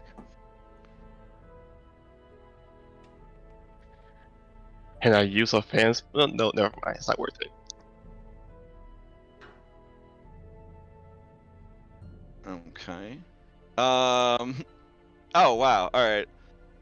Anna, do you want to roll or no? Anna never insights anybody. She Oh, believes okay. everything she hears. Okay. He says, yeah, the boy that works at the church. He digs the graves. Look, he is missing. We know that he is here. That's a pity. Who's gonna dig the graves now? As you said, it is late. You'll find we have no patience. You must be concerned to come looking for him in the night, and I appreciate that. Is he like standing in the doorway? Well, yeah, but I mean, he's like. Let's looking at- teleport behind him. I teleport behind Okay. him. Oh my good god. Holy shit. I love it. This is how I know that none of you have read the adventure. Okay. What the hell? I'm gonna need a minute to compose myself. You make it sound like we have our bad idea jeans on or something. Hmm. Honestly, the party split too. So hey, I Guess was getting know. blamed. Guess was getting blamed for something he can't control. Okay. We could have just turned away, guys. We didn't have to help anybody. Okay. Hey, all he had to do was produce the boy. You didn't have to help anybody. I gotta mute myself for a sec. Uh-oh. Oh boy. Well, I mean, I do feel like we probably did need the help because, I mean, Voice in the Sky said that this place is no longer a sanctuary for us because those bones are missing. Well, I mean, So that means no full long rest, no level up. we're in Vallaki. also on a time crunch, so there was no need to do this. Honestly. You know, you say that, but if I recall correctly, everybody harped about how important, Vallaki is as a Whoa, whoa, whoa! sanctuary. Not. I mean, I did say that. Am I wrong? I did say that in Discord. I did say that. that was way earlier, but I did mention we really don't want to get involved too deeply, because other priorities. Just saying. What What, other? half the party becoming werewolves? No, that doesn't matter. I mean, if it helps, we're whittling off those people. I mean, Eastmark's left. Reed died. So potential All right, all right. werewolves. Sorry about that. I'm good to go now. Let's see. Look, I just died. I don't feel like going to the morgue again. All right. Oh, jeez. Let me grab a camera back. Can you see? What could you see? Anything? Everything? I can I see see a room with him myself in it and and a bunch Ayla. of Bunch of items. coffins. Coffins. A bunch of Yep. Bunch coffins. of coffins. Interesting. How interesting that there's a bunch of coffins there. Interesting. And a In a coffin shop. maker shop. Surprise. Okay. So as you teleport in, he is going to scream because he's over here at the door. Where would you have teleported in, assuming you could teleport a distance from the door? You would only see probably a crack in the door. So I'd probably say where you are, or like basically in a line from there. Okay. All right. And I'll throw a camera bat down here. Sorry about that. All right, those of you outside, he's going to instinctively, as you kind of teleport behind him, close the door, and then we will start the initiative. Oh shit. Ah, Wait, shit. what? All right. Go ahead and roll yourselves into initiative. Why is there two of me? I don't know. The fuck? I'll delete one. Hold on. Are there really two of you? I see two on the combat on the there's two combat on the carousel tracker. thing. I can't tell if Weird. Okay. Hold on. I'll delete this one. Do you still see yourself? No. Oh you're no, gone. I'm gone now. That was a weird thing to happen. Okay. No, I'm gone. Like I'm not on the map Yeah, no more. I'll drag a new one in. Hold on. Let's see. Okay. All right. No, that was weird. Okay. And then I gotta delete both of these. There we go. Okay. And then this. Okay. And then let's see.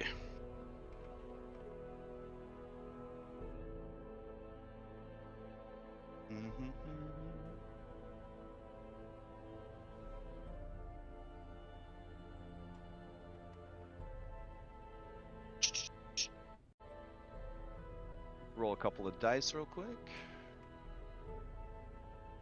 I wonder why my boundary's being so weird. Alright, hold on. Let me reload.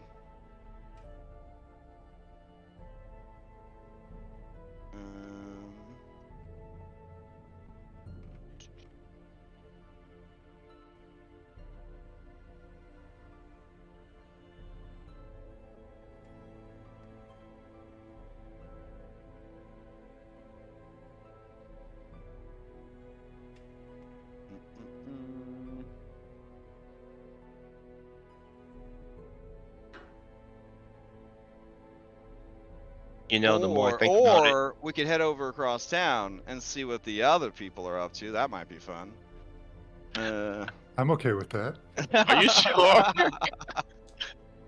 Let's see. As Darius and Irenia are staring up at Tiernan attempting to climb the side of the manor. Yeah, let's skip this combat. Better than Everything this. turns out fine. I'll be honest. I really want to see how this turns out. Yeah, I'm just not sure why it's like broken for me. Like, let me see what's going on here. Oh, I see the issue. Shit. I'm sorry, guys. I'm gonna have to end the combat and remake the combat. So, Foundry, if there's any part that if I grab any actors that are not linked, if I grab any unlinked actors, it will break. It'll break the scene if I throw them into combat. It's a real pain in the ass. And normally I thought everything in this this town was linked up properly. I'm gonna donate a fan spell right now just because it Okay. seems like we really need it. Man. And so my Foundry just crashed my entire browser. Oof. Yikes. Alright. So, I'm sorry about this. Give me a sec while I get everything booted back up. That was wild. Okay. And I don't think it's a raw Foundry thing. I think it happens to be one of the mods that I use for initiative that just doesn't like that. Let's see.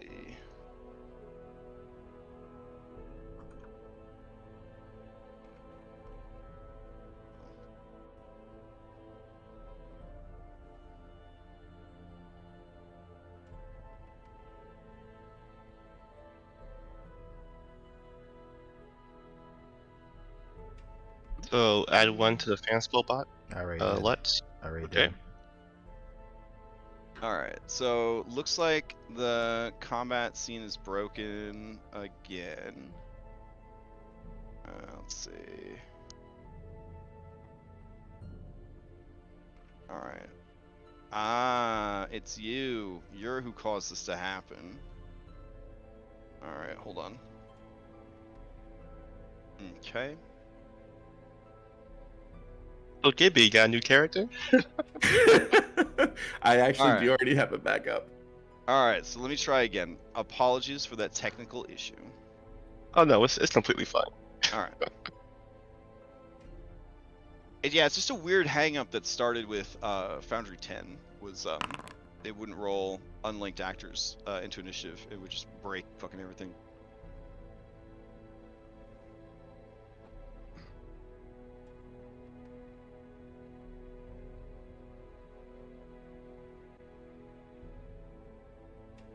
Alright, if everyone has rolled in, I'll go ahead and roll all. Okay. And then...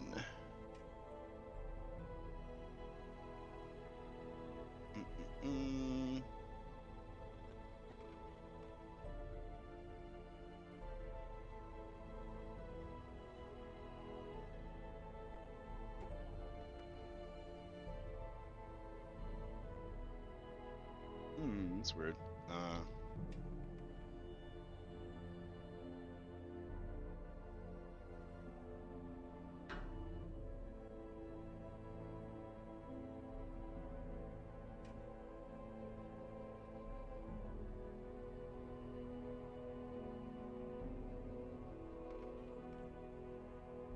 Alright, I'll use this.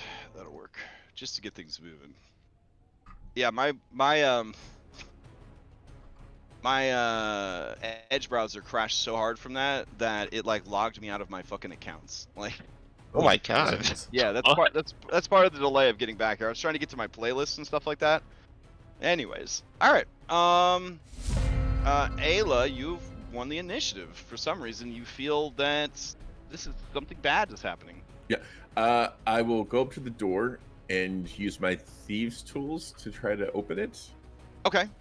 You pull the door open, and it is not locked per se, but there are latches, and I would say that Thieves' Tools is a very good use of trying to sort of pop those latches while the door is somewhat open. So you could try, but there are 2 different locks there.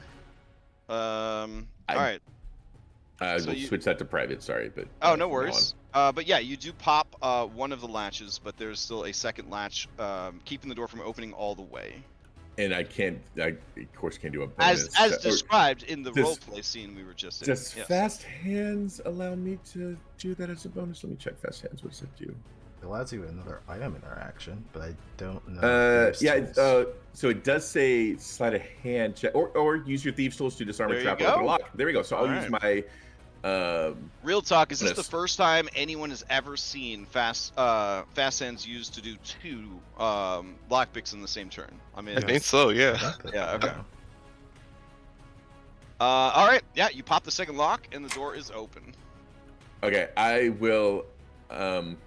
So I only have an item interaction left, which would not be grabbing him. So I will step out of the way. Okay. All right. As you go to step out of the way, he is gonna try and grab you. Oh, All right. He is going to use good for something to add a +3 to this. oh. Am I resisting with acrobatics, please? Yep, acrobatics or Okay. athletics. All right, yeah. So he goes to grab you. You are too quick, and he burns his reaction. All right, and I literally just stepped 5 feet out of the way. Okay. All right. Who would you like to pass to? I will pass to Anna so she can leave if she wants. That's very metagamey of you, but all right. Well, she can if she Wow. wants. Yeah. Anna, to you. We're gonna get out of here. Oh. Okay. And she'll dodge. And pass to. All right. I mean, if you leave, he's just gonna close the door. If you don't want an encounter, I mean, that's up to you. Well. Yeah, she'll just leave. Wow. Okay. Wait, did he just close the door on us, or did she close the door? Yeah. Yep. If you. Close the door. The whole point of this. Oh man. So I guess you're just mysteriously afraid of some old man. That's weird. Well, no. Well, Aaron. The thing is that Aaron wants to continue because at this point it's like we came here for a reason. At this point. Don't worry. It isn't over. So- Oh, enough. Anyways, Okay. so as you guys, I guess, flee into the night from the coffin makers, is that what's happening Well, here? no. That's the thing. But I Aaron feel like wasn't we're gonna flee. confused right outside the door. Like, Oh, all right. So as you guys stand confused outside the door, I guess you can quietly discuss that as we go back and check on what's happening at the building climbing escapades across town. Yo, Tiernan, what are you doing? Need to see that cat. So climbing up the side of the building is the. I will need a stealth check and I will need an athletics check.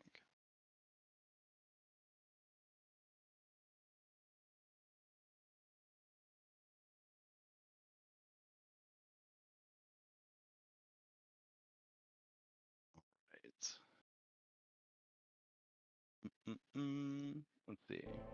Play this music. All right, let's see.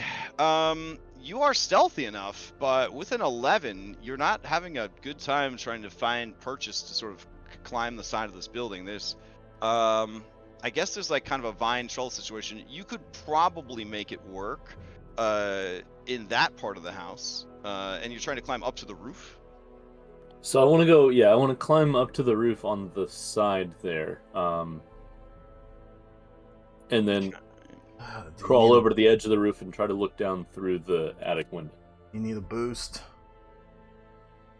Yeah, actually, looking at the house, I don't actually see any vines or shells that would help you climb this. So yeah, at 11, I don't think it's going to be enough. I mean, Especially if the you- wood yeah. part in houses like that sticks out the side, right? Yeah, Like, yeah, true. But it is raining. That's So- fair. It is raining. yeah, so I forgot things, about things that. are wet. I mean, Is it possible for me to give him a cheerleader There's- boost up to? yeah, there's no something? law against trying again. I just need a new stealth check and a new athletics check. Yes. Would this be advantage to his athletics if I'm assisting? Yeah, we're playing 5e, so yeah.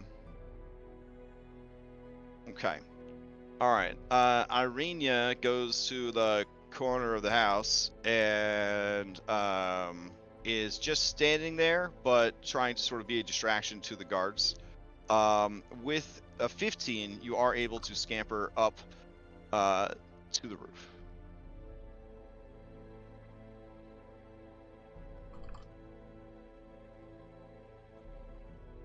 Yeah, and then I'd just like to sort of like belly shimmy over to above the window, Okay. and then try to peek down, like hang up my head over the edge and peek down through the window. All See if I right. can get any glimpse of the cat. Because the roof is steep and wet and it is raining, I will need another stealth check and I will need another athletics check to move across the roof without being spotted or sliding off the roof. Stealth check at advantage because it's raining, obviously. Sure. All right. So as you are across the roof, you are now over the window. It is down a ways from where you currently are. The guards are right below you.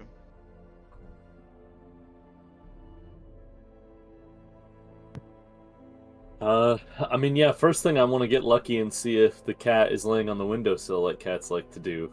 And if not, then I guess we'll figure it out. Okay. So yeah, what is your play to, you're gonna just climb down like Spooder Man to the window? Well, first thing is, yeah, I want to stick like head and shoulders over the edge Okay. and see if I can see anything. I mean, Thought, he puts a wet hand on your cheek and he says, well, you want me to just, climb down and look? Says I'm a frog. Can you do that? Yeah, that's. Yes, that'd be great. Yeah, we're Yeah, trying to why did- see. I was just wanted to see you try and climb on the roof, or would have volunteered from the ground. That's I'm not used to having Yeah, all right. familiar, isn't? Well, no, we're just friends. But Right. if I were familiar, you could just go into a sort of a coma, like you're having a stroke, and then you'd be able to see through my eyeballs. Oh, that's wild. Yeah, it's pretty wild. Anyways, yeah. All right, so he starts heading down. Okay. And let's see. Yeah. So as you look in to, as you look into the window, here on this part of the house, let me check something real quick. Okay, that's the side of the house. Okay. Yeah. As you look in the window, you can see a cozy little man cave. It is, let's see, I could probably get a description up real quick. Gotta reopen it because my stuff all crashed. Let's see. It doesn't even remember who I am. Let's see.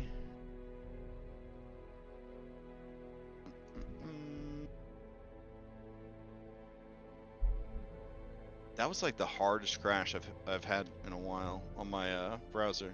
Edge browser is surprisingly stable. Let's see, sources, Curse of Strahd. All right. So as you peer in, or as he peers in the window, all right, he crawls back up and he says, "Oh, yeah. How do I describe this to you? The boy, he's in there. He's got well, he's got some skeleton cats, and he's got a little workplace. He's got rugs on the floor.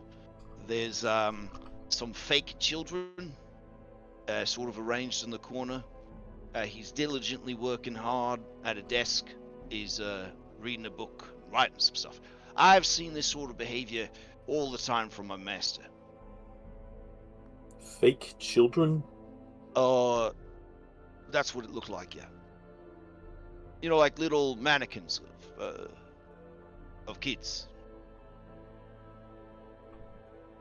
Okay, that part's a little unexpected, I guess. But Now I didn't make any of the cats as being in the Familiars Union. I think they're just regular skeleton cats. okay, are you able to see magic in the way that I can with my? Oh, only if we were linked and you cast it through me. All right, I was hoping to get a But feel for it. I'm gonna put it out there. I think the cats were created with magic. Okay, If I hazarded a guess, yeah. I wanted to But to be able to complicate confirm. your wizard lessons, Tiernan, it actually, a detect magic would not show that the skeletons were magic, because as it turns out, the magic creates the skeletons and then it's gone and then the skeletons exist unmagically despite being magically animated. That's weird. It is. Yes. Sometimes I feel like all these things aren't completely thought out. Or the decisions were made to sort of prevent someone from just detecting magic and always finding all these cool things that would lead to an ambush. You know? Yeah, it feels like they should have written the spell better. Perhaps. Yeah. Well, I was hoping to either confirm or deny for certain whether the whole spirit swapping thing had happened or not. But it feels less likely now that we know that the cat got squashed. I did a nice fine job on the skeletons, though. There's no meat left on those bones. Good to know that he's an exemplar of his craft. I wouldn't say that, but the boy's all over the map because the magic to animate such creatures is quite powerful, but he also seems to think that he's not powerful at all. Well, and I feel like the spirit shifting thing is probably pretty powerful too, right? That it sounds powerful. Absolutely, yeah. I'd say that this boy, if I had to hazard a guess, he's some sort of magical conduit. Never ends well for that. Conduit Certainly. to what? Some Well, otherworldly power? Or? no, you see, we already explained that the magic's in all things, and a wizard can pull that out of the things, etc., etc. But some things in the world are sort of they channel those things even without meaning to. Places of power, they're often called. When the wind's blowing, you might think to yourself, the wind's blowing. Place of power. Ah, like place of power. Gotta be. Like that? Yeah, sort of thing, yeah. Okay. But sometimes the place of power could be a person of power or a thing of power. See, now that I didn't know. For example, there might be a stag that has silver fur, and everywhere it goes, the forest heals from its powers. Obviously, that stag didn't go to wizard school.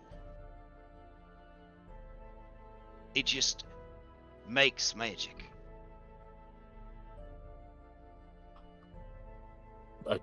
Yeah, I suppose that makes sense. But if that's the case, then anyone who finds out about this boy's nature, they're gonna want him for themselves. I dare say that perhaps, if I hazard a guess, if the boy's father is as bad as everyone seems to think he is, or as crazy, if he does know about his boy's condition, might be plotting something with the boy for this big celebration. But don't you mind me, I speculate all the time about the silliest things.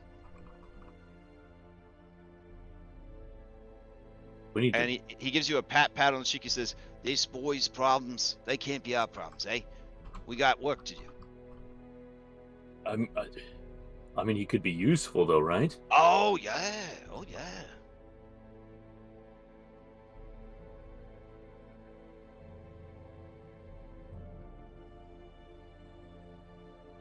This changes things, but also doesn't change things. I'm not sure. We'll consult with the rest of them. All right, I'm gonna try to not fall off a roof now. You can come on back up. Well, you know, if you wanted someone to train the boy, if you could help me restore my master's mind to him, he could take the boy on as an apprentice. Didn't you say your master was? No, yeah. After we restore his mind, I can see that. Yeah, afterwards. Yeah, you don't want that boy going anywhere near my master's lair without supervision, that's for sure. Them baddies that live there, they would chop that boy up real quick. Nom. Like a nice fat, overfed mealworm he is, of magic. Mealworm magic. Okay, excellent. All right, I'm gonna try to climb back down. All right, give me one Wish more me step. luck. Does that look like he's coming back down? Yes, it's very obvious. It's a miracle that no one has looked up at the roof. He is not hiding well at all. I will use my reaction to catch him if he falls. All right, he quickly scampers down the building. Okay. All right. What'd you see? I am worried for Victor. Also, He's the apparently, according to thought, the power level of the spells and the magic that he's working is all over the place. Like, Victor considers himself to be sort of like just starting out, but some of the things that he is able to do or has done in the past are remarkable for any sort of a magician, and he doesn't seem to know how remarkable they are. what's that meme that Mackenzie has showed me? Something about a power level over 9,000, Yeah, and like the Something character's along those surprised about it or something. and I'm afraid that his father knows and is gonna use him for something. Hmm. So what? Do we go in there and tell him, confront him, or try and talk to him tomorrow? He seems like he didn't want to talk to us for the rest of today. Yeah, maybe we should try to follow up some more tomorrow. Yeah, Irene says, it's already really late, guys. It's like past, Yeah. I don't know, 9 o'clock or something. As we're leaving, we should tell his mother that everything went great and that we'd like oh, yeah. that we'd that's like good to see idea. him again tomorrow at the inn or something.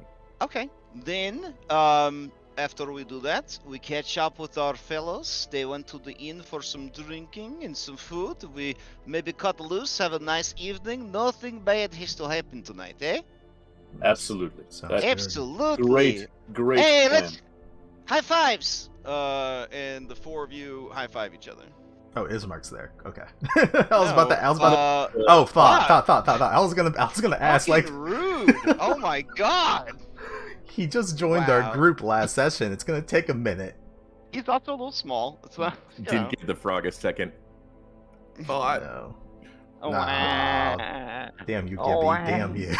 Are you broken yet? No, I'm not broken yet. I refuse. All right, so we're at time, but I want to cut back real quick to you guys standing outside the coffin maker's house.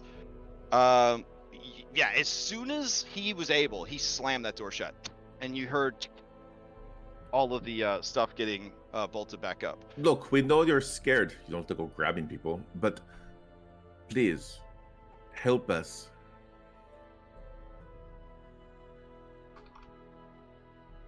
There is no reply from the house. This is your chance to do something right. Nothing. Well, hope you guys are happy. Well, he did kind of grab it to me. That was really rude. All I did was burst and open his door. Izzy says, Anna, what was the problem? What did you see in there? What made you run back out? I was spooked By what? by the coffins. In the coffin maker's house? Yes. She says, please don't be mad, but what did you think was going to be in the coffin maker's shop? Anna's not the brightest bulb. She says, I don't know. That is very true. That is very true. Okay. You know what? Are you guys really curious about what's going on here? Mackenzie says, absolutely not, but also yes. You know what? If she holds up her thieves' tools, there are other ways to get inside, which we'll have to wait till next week. But No need. Eric's going to clench his fist, digging his nails into his palm to draw some blood, and he's going to activate his spectral nature. Oh, okay.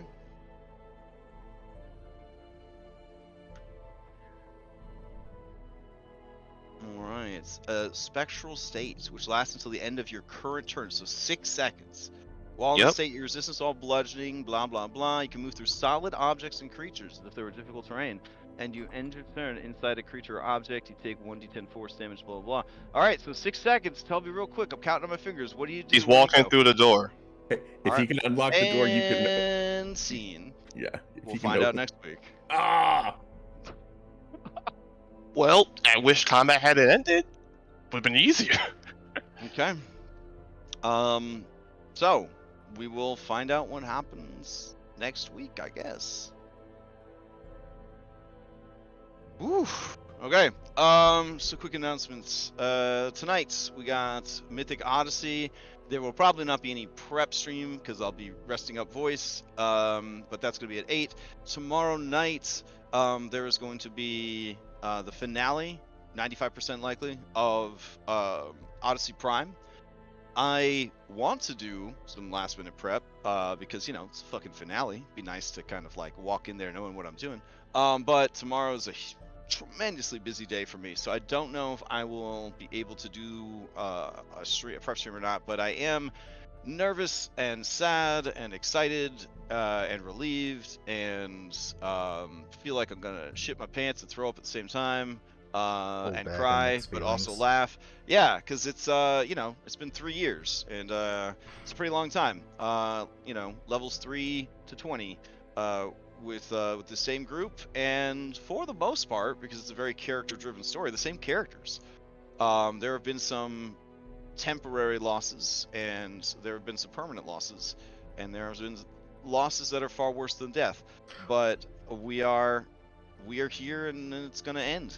So that's happening tomorrow night. Was it level 3? I thought the thing starts at Yeah, 1. this campaign started at level 3 because the consensus at the time was that it's you level so quickly you might as well start at 3. But I learned a lesson in practice that people like leveling up, and they were stuck at level 3 for a very long time. Yeah. So with Mythic, they started at 1 so that they could feel good about themselves, with those 2 extra level ups.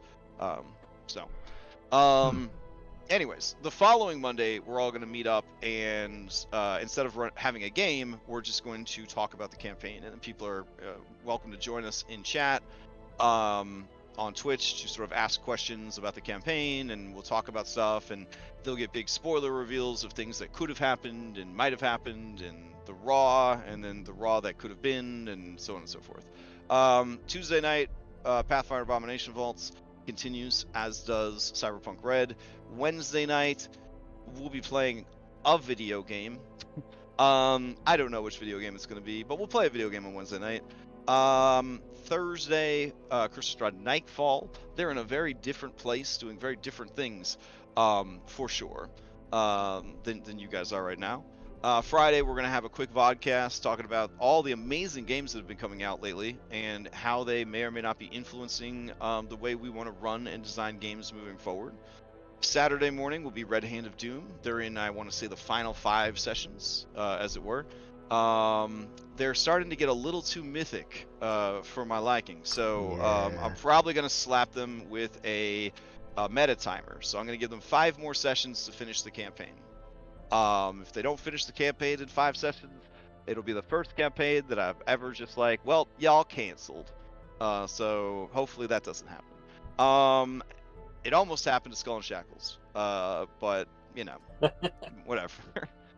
I really felt like I was like dragging them to the finish line. Like, guys, this isn't One Piece. We can't be pirates. It was rough. We can't be pirates forever. We can't be pirates forever.